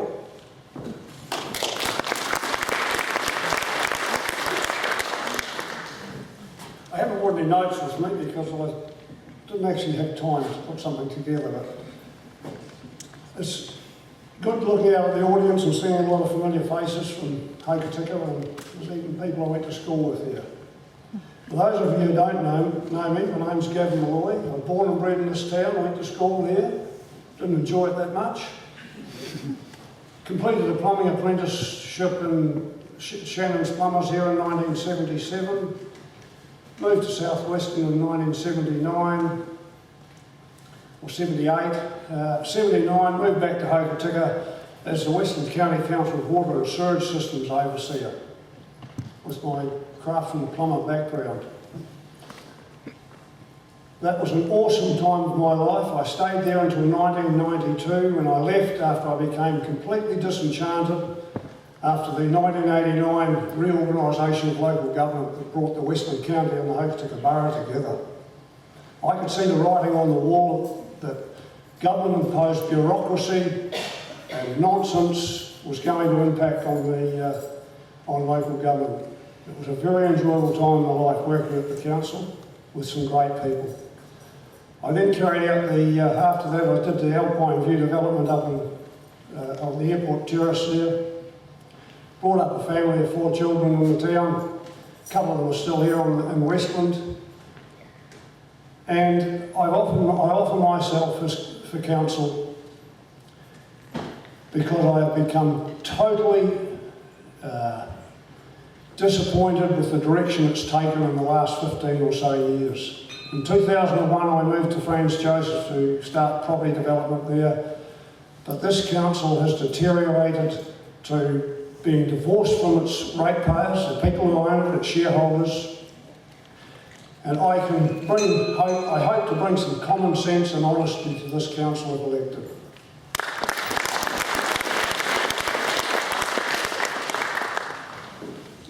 So ladies and gentlemen, those are your nominees for the 3 wards. Vote, as I think David said, vote wisely, vote with your heads versus your hearts perhaps. Far be it from me to tell you.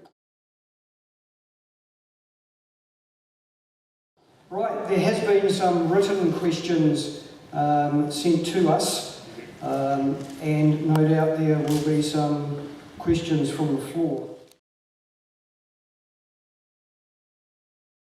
That I can say I have done my due diligence on, and all I really am going to say is, why would you bring other people's toxic waste into an untamed wilderness area?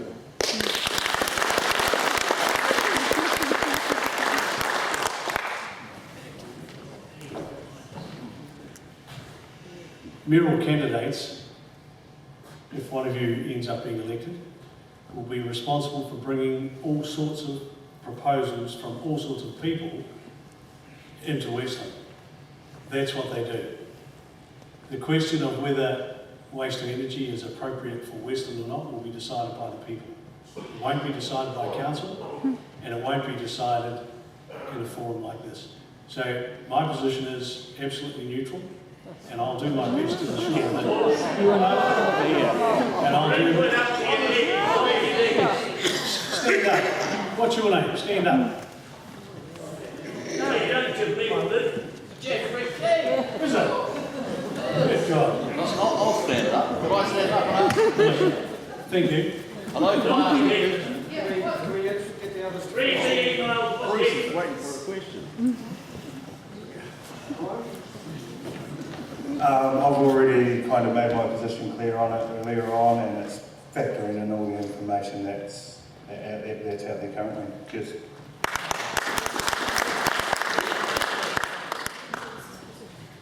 So my views are in today's paper. I tend to lean towards no. It's not actually how the decision we make, it's how we receive these requests to set up business in Westland.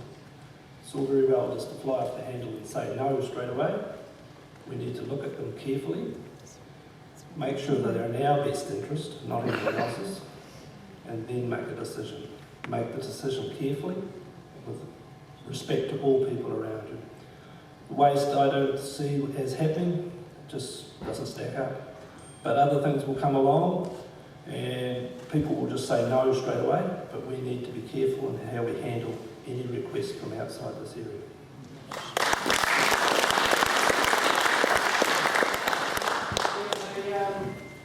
Council nominees wish to comment?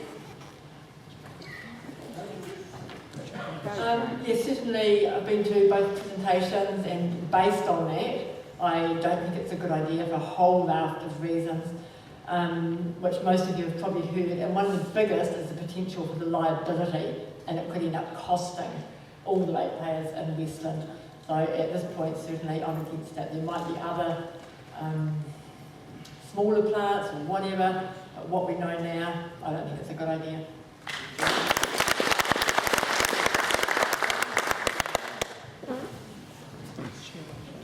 So before I did the research, I was a fan of small-scale, high-temperature incineration. I thought it was a great idea.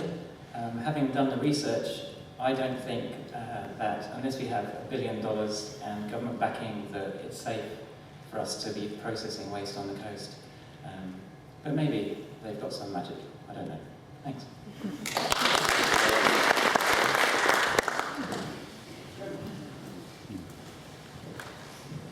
G'day. I've also been to all of the presentations, and is this a warehouse thing that they're creating here? How do you make $1 billion fully operational unit out of 260 million? It doesn't stack up. Thank you.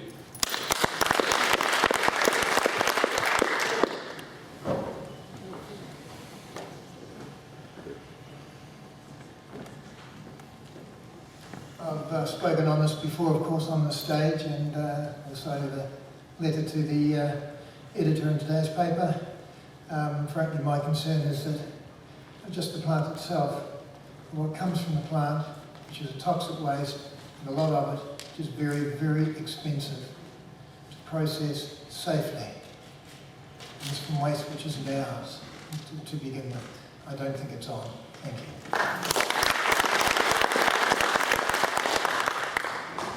All right, the next question is, the waste to energy is not an illegal activity under the district plan. Are there any other legal activities that would concern you? Very broad question. Right. The waste to energy is not an illegal activity, so it's a legal activity under the district plan. Are there any other legal activities that would concern you? No specific subject was mentioned. Very non-specific question. I guess the first thing to actually phrase is our district plan is 12 years outdated. At the moment, I'm currently working as part of the One District Plan governance group to work to rewrite a district plan for the whole of Taipōtini West Coast. So in terms of what the current operative district plan actually says, it's outdated. It has to be updated, it has to be done, and that is a huge body of work. So are there any things in that that concern me? Yes. It's written for an environment that's 12 years ago. It needs to be reviewed, and in terms of that process, it needs to be part of our community's discussion. Our community has to be part of that. So probably a generic answer to quite a generic question, but the reality is our plan is currently operative, although outdated.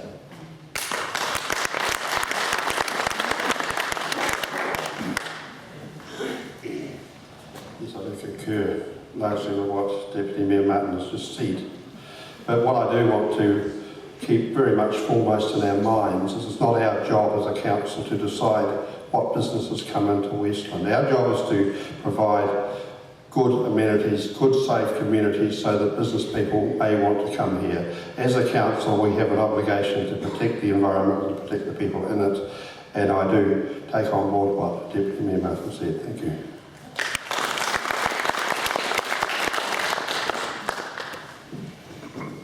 Tony, if I may ask you a question about that comment you made, it's not an illegal activity under the Westland District Plan, is that what you said? Well, that was the question that was sent to us. Waste to energy is not an illegal activity. Under the district plan, are there any legal activities that would concern you? Given that waste to energy is legal, are there any other legal activities that may? I've got a reasonably good, having worked with the Westland District Plan for quite a few years, I've got a pretty good understanding of how it works and the rules. So my understanding is this waste to energy plant is to be situated in a rural zone over south side. The only activities that are permitted in a rural zone are farming, forestry or mining. Any other activity requires a resource consent. And it would be my belief that the resource consent required for even storage of bales contravenes that permitted rule, and it would require a restricted discretionary resource consent. And given the scale of it, it would obviously have to be publicly notified. So I think the question is a bit ambiguous in its intent. It is certainly, no activity is illegal in Westland. You can apply to do anything, anywhere in New Zealand under the resource. That's the whole purpose of the Resource Management Act, is to allow people to create and undertake activities, but the Resource Management Act and its process checks the environmental issues associated with it. So that activity most definitely requires resource consents. It can't just go and be built there. I don't support it.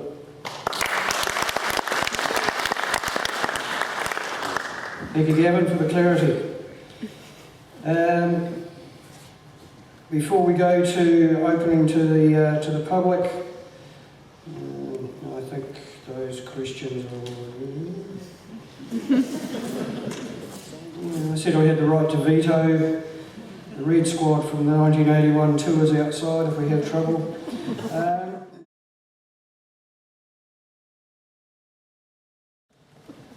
Mayor Smith, can you explain the Ute Muster funding issues? Mr. Chairman, can you tell us who the author of the questions is? No. Any particular reason? The Ute Muster budget was $86,000. Wild Foods budget was $410,000. The cost of the Ute Muster was, when the costs were first requested, the Chief Executive had been given figures that didn't include the cost of wages, which had been covered by a council resolution. And at this stage, the total cost is, in my view, around $50,000, but that's not the reported cost. And that's simply because council passed a resolution where it was to provide the events organiser and didn't do it.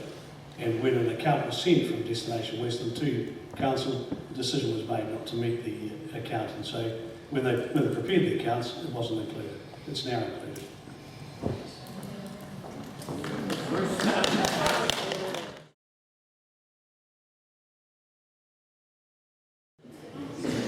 This question is specifically aimed at an existing councillor and a past councillor. Jim Butchback and Latham Martin were on previous councils. Friends River protection work was not completed and now hotel insurers are now suing for recovery. Can you explain, casting back, why the protection work was not undertaken? Yep. On previous councils, the Friends River protection work was not completed and now hotel insurers are suing for recovery. Explain why the protection work was not undertaken.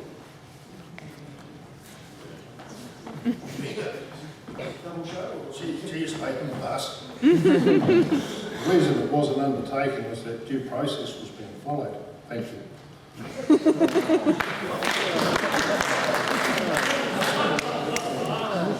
It's really easy to get a question like that and just look at a specific issue and target it to rock protection into an area that now is undergoing litigation. So the litigation issue to one side. I was a new councillor, first term, this is my second term of council, where Franz Joseph rock work issues have been done. So the question I think to the community is, what's right? Was it doing a sense of inaction, or was it taking action? You're actually damned if you do, damned if you don't. You speak to people and friends, they have strong views about what is appropriate to manage that river or otherwise. I'm not an expert on river management. I know we have a pending legal case at the moment, which is obviously subject to legal privilege, and it would be for any councillor, current councillor. We cannot actually talk about that. But looking back as why things were not done, things were done. We just didn't build a rock wall along Franz River.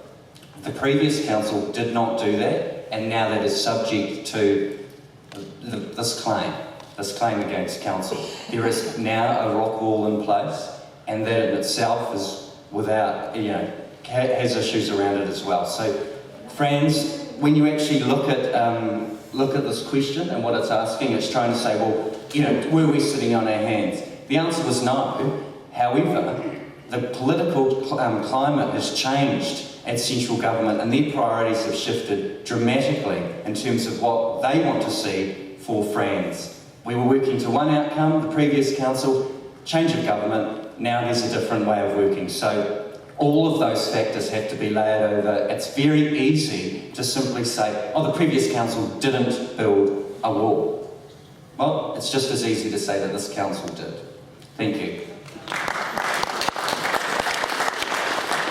Thank you, Latham. Thank you, Jim.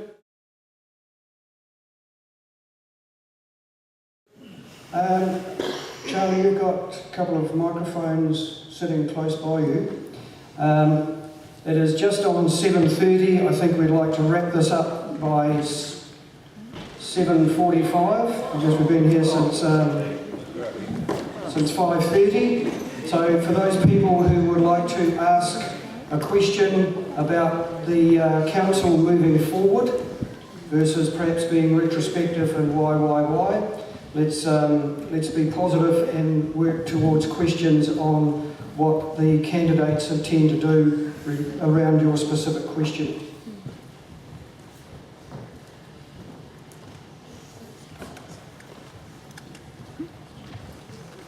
Richard Simpson. I actually had a question for Phil Barker, and I've changed my mind. I'll ask Jackie Grant instead. Thank you. So my question is to Jackie Grant.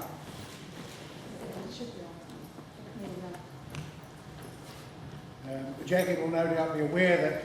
Hold on, Richard. Is Richard turned on? So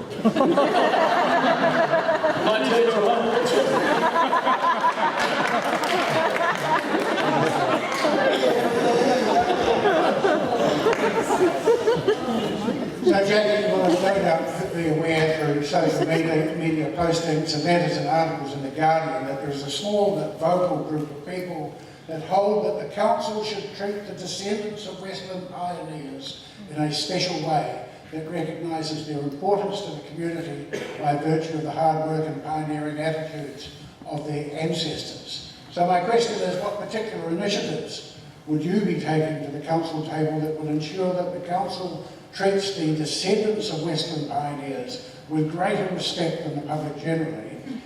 And if it is not your intention to advocate for special pioneering descent practices, why not? Well, every time I read the letters in the paper, especially from Mr. Jeffrey King, who has no apparent links with this area, I just feel like saying fuck off.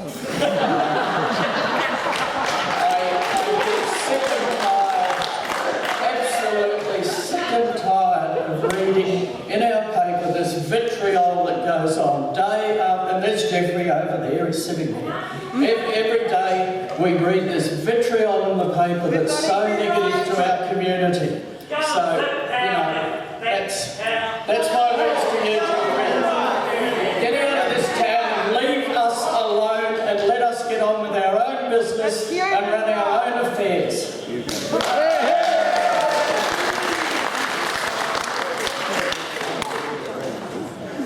I'm one of those people.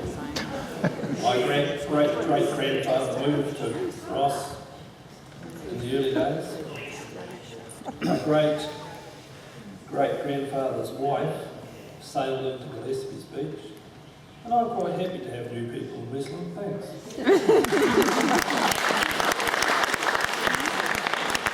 Hi, my name is Terry. First of all, I totally appreciate the people that are prepared to stand up and be on stage and actually be available for the next 3 years. So I totally appreciate you. Because not everybody is prepared to get up to be in your position, so I'm very grateful. On the other part, I was really hoping to address this to the people that are going for District Health Board. And I don't know if there's anyone still remaining here, but damn, I'd like to talk to you. So I work in the health system, great. 2 people have remained today, so that's really cool.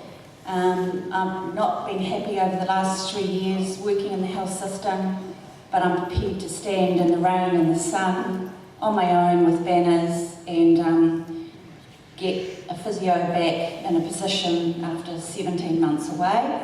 So it's not so much questions, but I really appreciate the people that are here. I love this community and I want it to be a good place, a safe place and a positive place. And I'm also aware that the coast has notorious abilities to stand up and be counted, and that's kind of my people. So I appreciate all the people that have come tonight, and I appreciate the people that are standing, and I definitely want to talk to you guys down there. Thank you, Jerry. There will be opportunity at the end. The candidates will be available for questions on a one-on-one basis. Do we have any other deep and meaningful questions? Hi everyone. There's some candidates up there who have, I'm Sonia Barker by the way, my husband unfortunately is away on a training course for the union for the dairy factory, so he would like to be here, and I'm sure I'll answer your question, Richard, but I'm sure you can email him that. There's some people up there standing, and congratulations everyone for putting your names forward, who have chosen not to express their view on the waste to energy plant.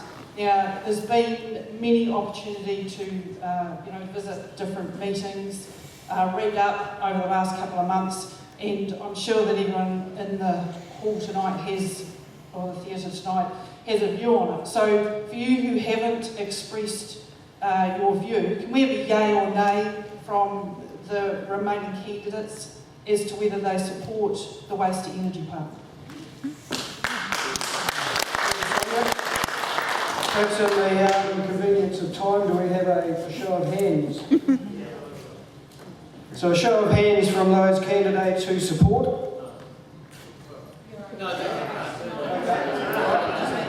On the microphone then.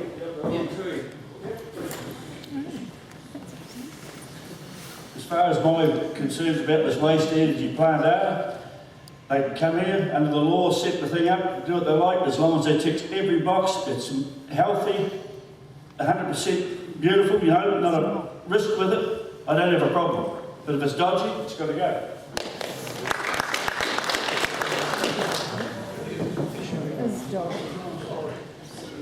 I can only reiterate what Ginger said. What a private industry does is their business. Our job is only to deal with things that council can deal with. There's one thing for sure, we've got to stop using landfills. We've seen the Fox River and what's happened there and what's cost us. The problem for all of us, I think, is we've been to all these, I came to the presentation where Mr. Stratford presented. It was mediocre. It didn't really give us any good information, and until I can see really good information, and most of that's going to, if they ever get off the ground, which I very much doubt, but if they do, they've got to go through the Regional Council and the resource consent process, and that's where we'll argue the yes or no's to this, or people far cleverer than us will do that. The plant as presented, I think, is a no-go. I'm not happy about the site that they want to put it on. I think it's a crazy concept to put it over there, and I know they're trying to marry it up with another project. That may or may not happen. So the concept is good. We've got to do something. Zero waste to energy, or zero, what's it called, Jay? You'll know, you're a reader. Zero waste is a wonderful concept, but it's a little bit like perpetual motion. No one's actually quite invented it yet. So until then, I guess we're going to keep sticking stuff in holes in the ground. We're going to try harder.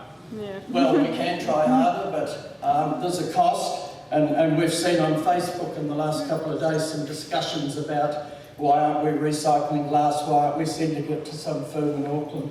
The reason probably is because it would cost the ratepayers a hell of a lot of money to ship it up there, and the return on it would not cover the cost of the shipping, let alone the collection and the separation and all the rest of it. And that's why we're sticking it in holes in the ground. I don't know what Greymass doing. They used to bury it for future mining, but evidently they are separating and sending it up north.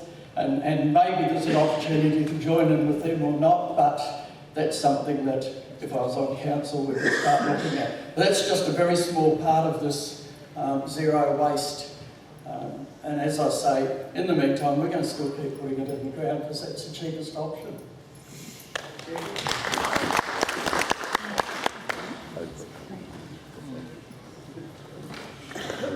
Actually, there's something I was meaning to say and it totally lost me when I came up here, and it's how on earth can a small town like Hokitika have the expertise and spend that money to actually analyse what this is going to do? This needs to come from central government, this sort of knowledge. We can't afford it here. We don't have the expertise, we don't have the people, we don't have the money. Thank you. I'd like to challenge Kim's claim there quite directly. I think there's a lot of expertise on the coast in a large number of fields, and to talk us down like that is a little bit upsetting. We have a lot of expertise here, and if the people with the knowledge and the brains are allowed to apply themselves to the issues, we'll come up with good solutions, good answers.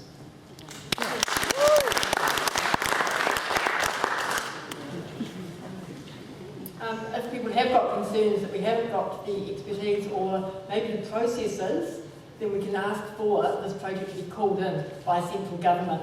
That takes it away from decision making on the coast, and we get a much more objective view of it. So if you are concerned, ask it to be called in.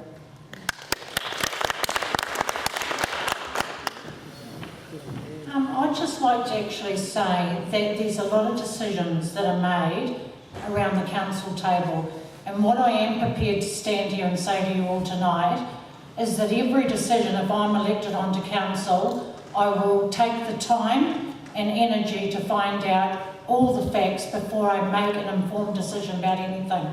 Now, with regards to the waste energy. I have had the opportunity to go along and firstly listen to Renew, and then I have had the opportunity as well to go to the Westland meeting.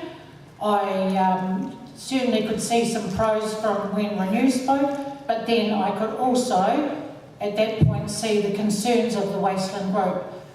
Now, just because, as far as I'm concerned though, it is still only early stages.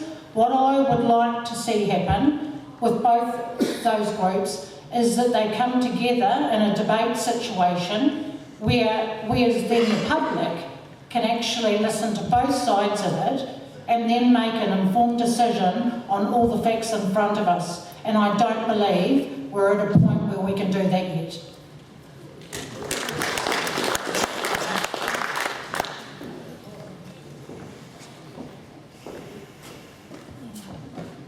Hang on.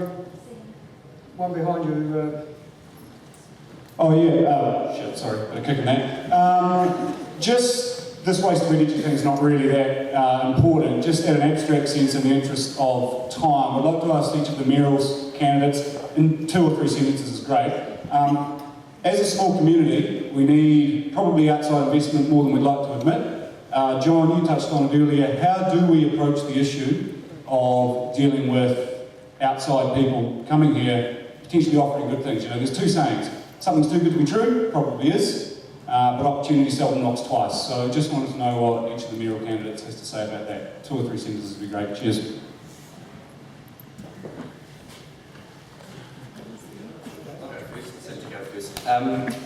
Thanks Patrick, thanks for the question, welcome home. Great to have you back. One of the things I think it's important that we are seen to be open for business, red carpet, not red tape. However, as we've seen recently, we cannot just sweep process, compliance with law and things under that carpet and hide due process, because it actually comes back to bite you in the end. Doing the due diligence, the initial investigations first, talking with the community, hearing it as part of council, means that we actually are able to make as a council, your council, an informed decision, and that I think then actually saves us money, saves us time in the long run. Someone else has to... Yeah, good.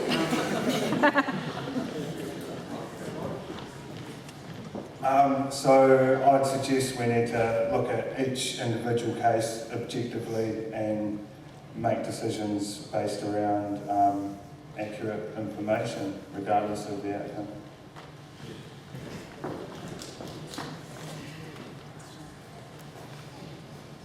I think pretty much from council's point of view, we've got to do what we do well, because if we do well, then people will want to come here. And to explain what I'm saying in 1.5 sentences is that the way the tourist industry has come here and developed here, we've seen various other things come here, venison industry, whitebaiting, lots of other things. I say if we run a good show, they'll come.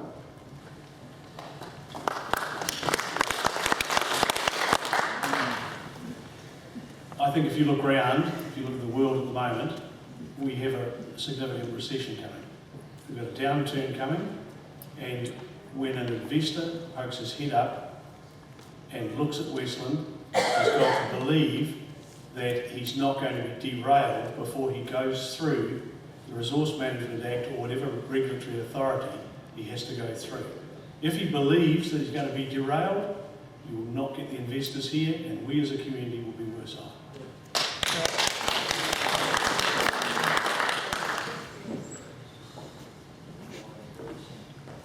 Charlie, is a question from Mr. Daly? Yes, I have a question for the incumbent mayor. You say that you're independent about the waste to energy process, but it's become fairly clear from emails that have been released under Official Information Act released recently that you've been negotiating with REL on how to get around getting their waste over here, and I understand you've advised them that they don't need a resource consent to actually store waste, and that you've been taking them out to Butlers, You've been showing them different places that they can store the bales here. And I also understand that they've had a report from Becca stating that it doesn't actually get classed as waste, that they can actually class it as refuse-derived fuel, and therefore it doesn't require any resource consents. So I guess my question is, how can you stand there and say that you're independent about this when you've been negotiating with them since way back in February and trying to get them here? And it's very easy. First of all, when someone comes to the Grey District Council or the Westland District Council and says, I would like to store industrial waste wherever it's going to be, the staff go through a process. The staff, in this case, in Greymouth, they took them to McLean's, and in Westland, they took them to Butler's. The costings were done by staff as to what it would cost, what council would need as protection if waste was stored there. The figures were actually huge. There was never any possibility in my mind of that occurring. So I don't accept this Official Information Act stuff is just copies of things that have been sent in. But listen, I get 100 emails a day, and I've given you the answer. A lot of what you said is a crock, but some of it's right. Arrogant. All right, any further questions?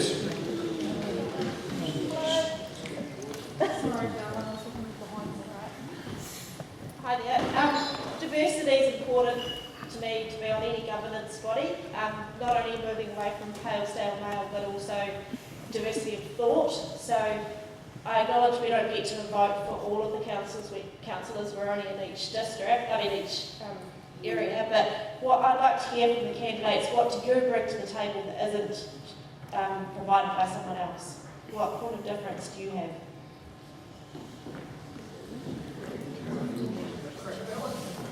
The question is, what point of difference does the candidate bring to the table? I came to Westland about 15 years ago. I was teaching, but before that I was a public servant. I was doing a reasonable amount of work in drafting public policy papers, writing regulations, or drafting regulations I should say, writing standards, doing all those things that bureaucrats do. I was a pretty good bureaucrat. I think if I had to be, I could be a good one again. Thanks.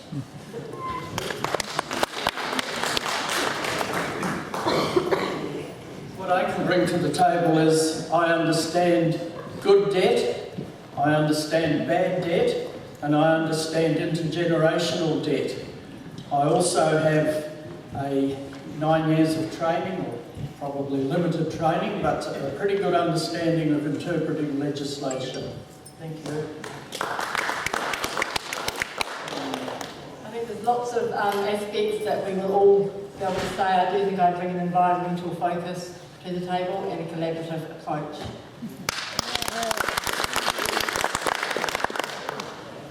So I've been wealthy, I've been poor, I've lived well and I've lived poor and badly. I've done 7 years as a research scientist and been published, so I've seen a lot of life in a lot of different ways it can be lived. And I have a strong background in science, and I think that background in science is something we need here. Thanks.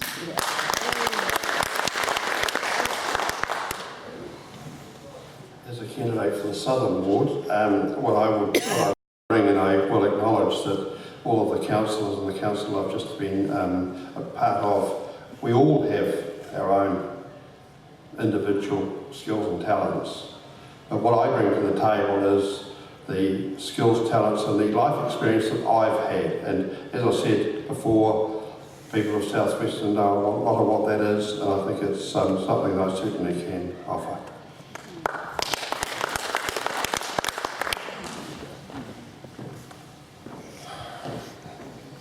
I've had 3 terms of experience as a councillor in the past.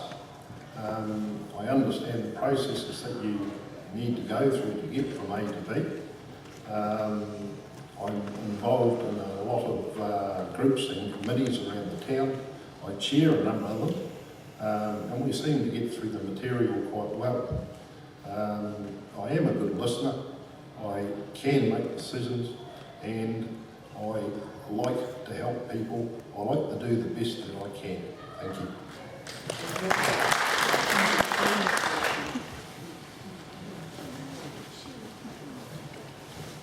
Well, I've got a practical background. I was a tradesman most of my life. I've worked for big corporates. I've seen their great visions and their fallacies. I'm a pretty good fly on the wall. I can see what's going on. I can see who's a carpetbagger and who's not. And I'm here for the community. This community makes this town, and that's where I stand. Thank you.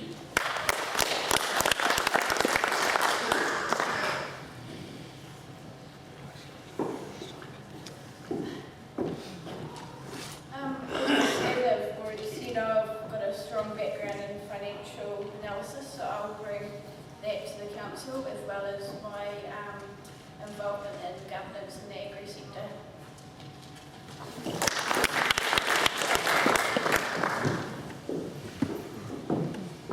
I'm going to bring common sense, forward thinking and some positivity.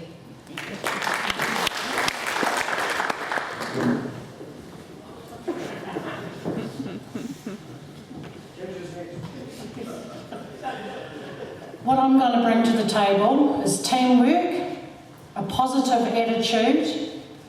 I'm certainly not afraid of rolling my sleeves up and getting my hands dirty, and getting on with positive progress for a fabulous region that we live in, and I want to be a part of it.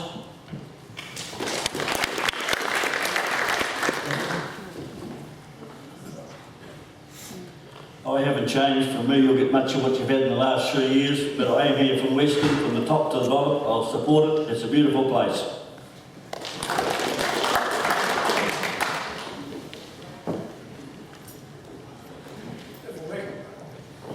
If elected, I hope to bring to the council table a lifetime of experience in infrastructure that the council manages. It's the council's most important role is to manage that infrastructure on behalf of you people, the shareholders.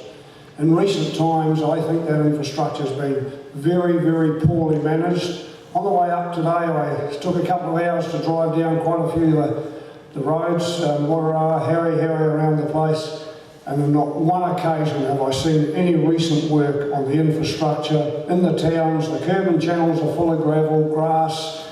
We are being very, very poorly served by the current regime with this contracting CCOs. They're just not delivering for you people. I'd like to bring to the council table some common sense and some action to get those utilities and services and roads back to a condition where they should be.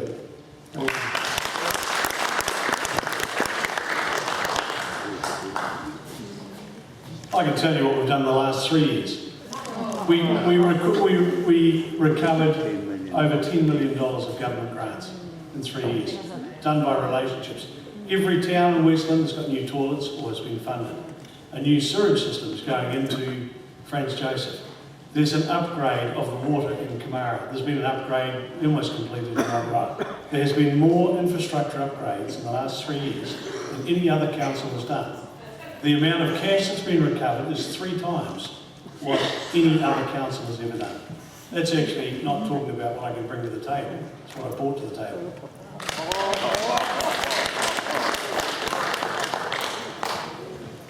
I think I'm going to answer this question slightly differently, or challenge you to think differently. I could say a lot of things about the skills and attributes that I bring, but I think the most powerful, the most beneficial, and I'd actually challenge you to ask every single councillor that's worked with me, I think I can get the best out of every single person around that table, so they can truly contribute for the betterment of Westland.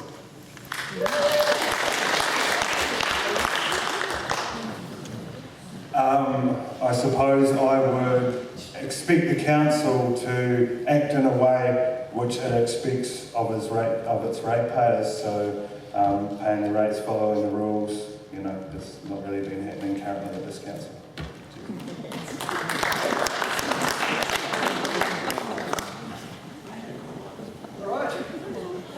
me. I was wondering if the DHB people that are here, I wonder if we could answer that question as well.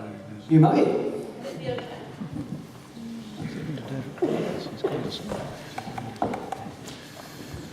It's been a long wait, so it might be worth having a few words. Paula Cutbush again. Yeah, I want to share what I take or bring to would bring to the board table, and that is some empathy, which I think amongst the business people, amongst the people who are management and about the numbers and all that, I think too we need people like myself around the table that can only imagine what it might be like to be an elderly person trying to afford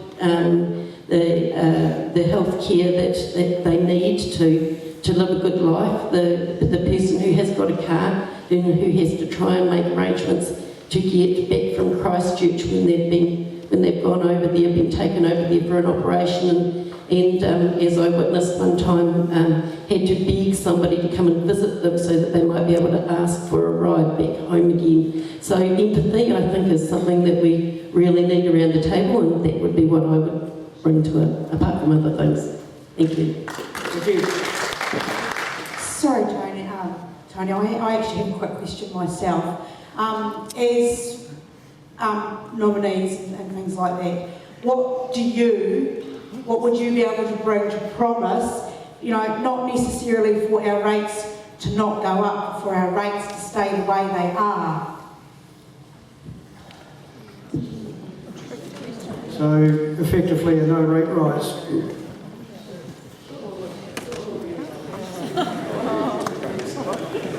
It's the impossible dream, Sandra.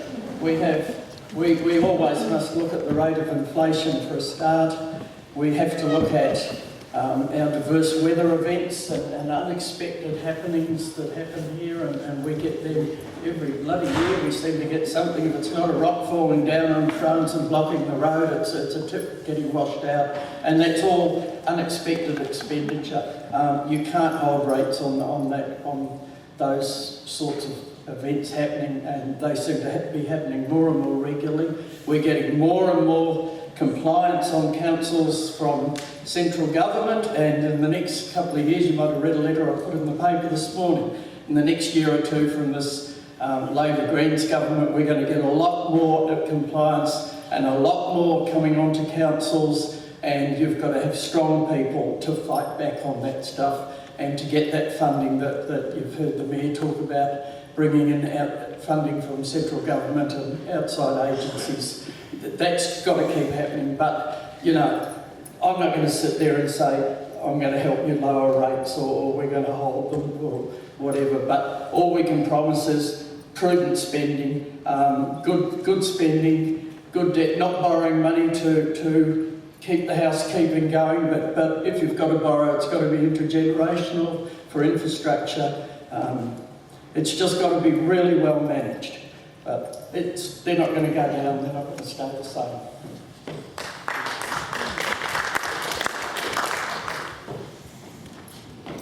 I actually spent 2 terms on councils that were very prudent in their spending.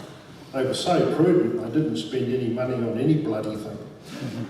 And that's what created the problems that the next 2 councils are still sorting out. You do your best to keep the rates down for a lot of the reasons that Jackie's just said. I don't need to repeat them. All as I can promise is to look at things in a way that best saves money for the ratepayers. And that's all you can promise.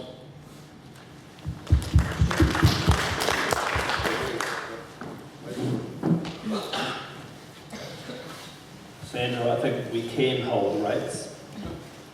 It just depends on what you want. This place here, it gets a subsidy in the community. There's another hall that's of equal value in this town, pays rates, gets nothing, and this place wants 50,000. There are other ideas like that. Tourism is a subsidy. Some people say it's fine, some people don't. It just depends on what, as a community, you want. If you want all the good things, you pay for them. If you want prepared to bite the bullet and do without, then rates can be held. It's as simple as that.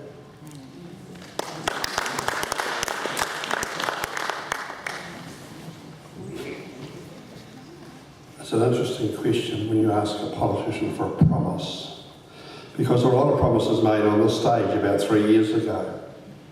I can remember quite a few of them. I guess some of you can as well. But all I can say from my point of view is that I look at my profile from the last election the other day and I've got a clear conscience. But a lot of promises that have been made here haven't been kept. So I'm not prepared to make a promise, but I certainly will do my job.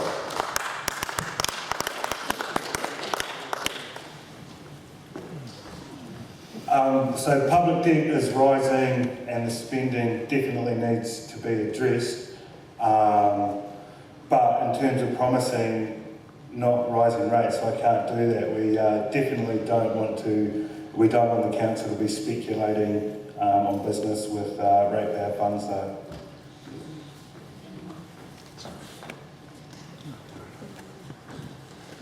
I can't make any promises either, but I do have a challenge to the next potential mayor. I would really like to know why the West Coast forests can't be included in our carbon calculations. And I think we need someone really with a strong personality to battle that one out in government.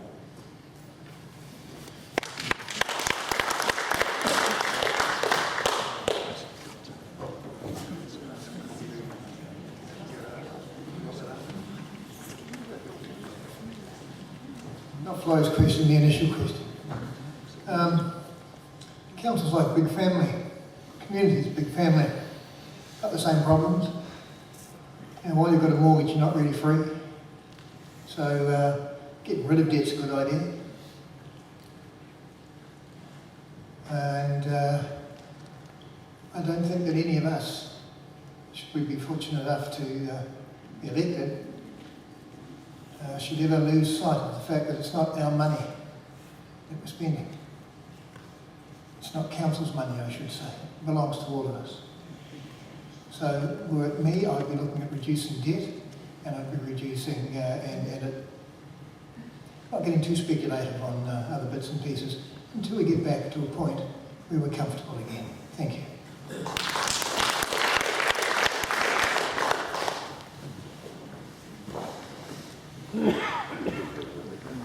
Thanks, Mrs. J. Interesting question. I could speak about this for hours. I know the rate system inside and out. Challenge you to ask your councillors if they understand the rating system and how it's applied.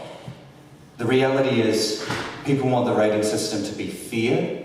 People want it to be transparent. People want to understand how council is using the money that's collected in rates and where it's apportioning that, and is it doing the work that it says it's going to do. That's a fundamental question. Yes, people want rates to be status quo, held or go down. We sat at a council meeting last week where we were faced with the prospect of a $500,000 debt-funded wall to have to be built to protect the Fox River landfill. Two options: fund it from debt or don't do it. Or, and a third option would be stop doing something that the community has already asked us to do. So the flexibility to stand here and say we're going to freeze rates or cap rates for the next 3 years is not a promise that I think anyone could make. The reality is people want the rating system to be fair, effectively applied. We've worked hard on that in the last 3 years to ensure that people who are running businesses, whether they're in the CBD or outskirts of town, are contributing to the services that those businesses actually benefit from. There was a huge outcry when we actually suggested people that are running Airbnbs, like myself, should be paying a fair share of commercial rates. Huge, huge issues. People didn't want to have to pay more. The reality is it's fair. If you're running a business, you need to contribute to the infrastructure that's required to enable that business to be part of our community. Thank you.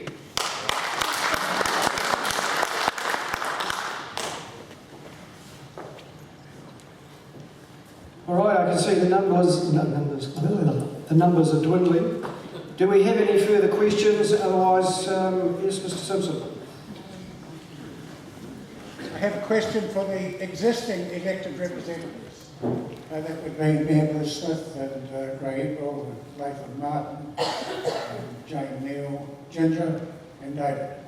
Of all the attributes that make up being a good, diligent councillor, elected representative, would you regard confidentiality as important?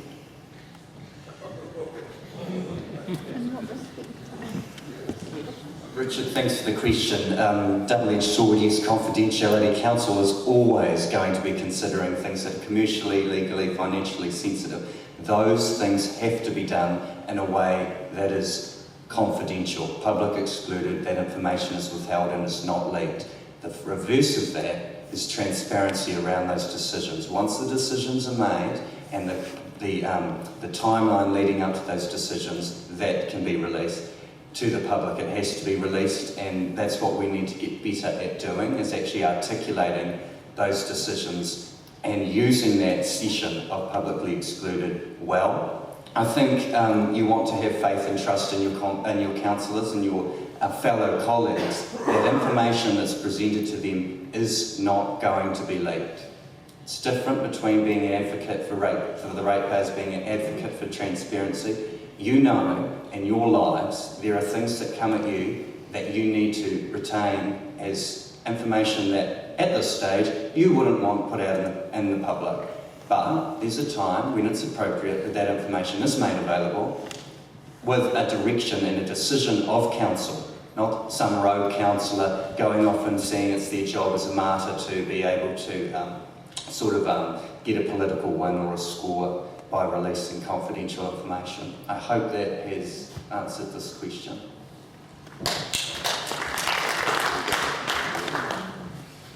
Every day someone comes into my office, and at least one out of the 8 or 10 that come in every day, it's got something confidential. It may be a rates problem, it may be an investment proposal, it may be an issue in relation to planning, and confidentiality is absolutely critical. When you get a council where confidential information is leaked, you get dysfunction and the wheels fall off.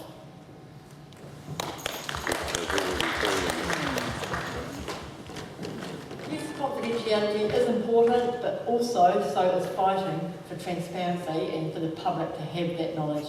So there is a balance there. As Latham said, confidentiality, but push for openness as well. It's an interesting question, actually, and I think the way it was framed, it might have had a couple of fishhooks in it. But confidentiality and transparency in council, I think I've already made myself clear here tonight. It's your council. So when the council decides what should be confidential and what should be transparent, that is the balance. And some of the statements that I've read recently about breaches of confidentiality, have a wee bit of a closer look. Because transparency and governance is the most important thing we do, because it's your council.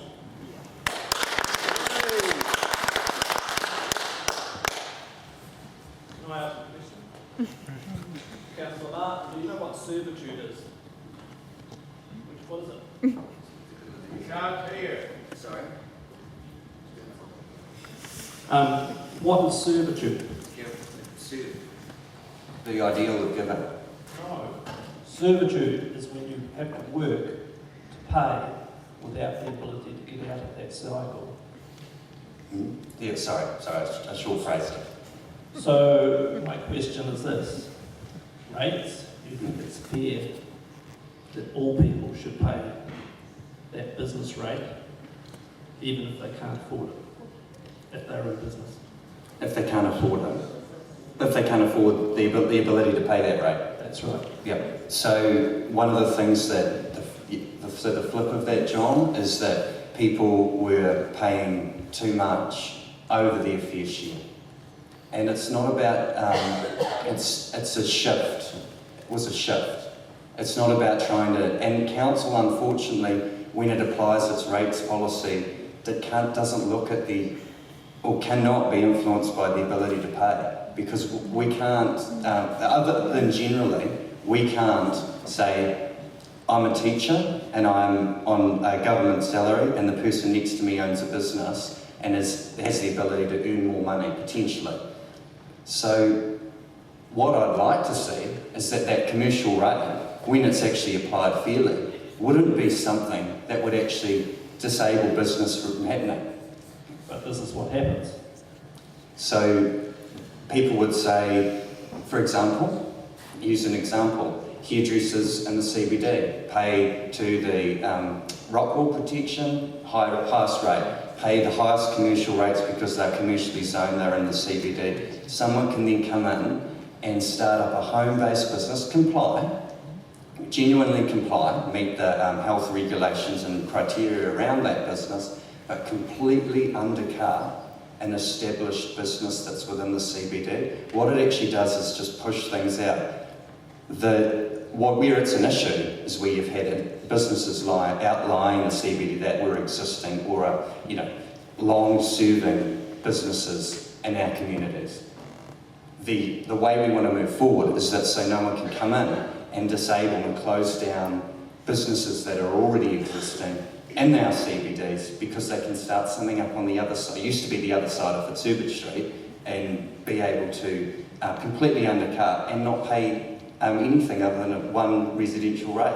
The other side, if you've got 2 toilets and you're a commercial business, you pay 2 commercial toilet connections. If you're a residential home-based business, you don't pay that commercial rate. So you think it's fine for rates to force people into servitude?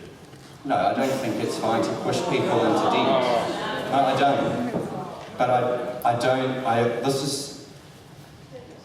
rates is a given. Rates is something that we all face. I run a home-based business. I'm up front of that. I went to the council and said, rate me. Please rate me for that home-based business because it's fair. I couldn't stand up here and say, I expect you and a majority of this room that run businesses, whether in the CBD or outside, to pay if I'm running one at home that I'm not contributing to as well. I think to me it's about being fair and principled. And to me,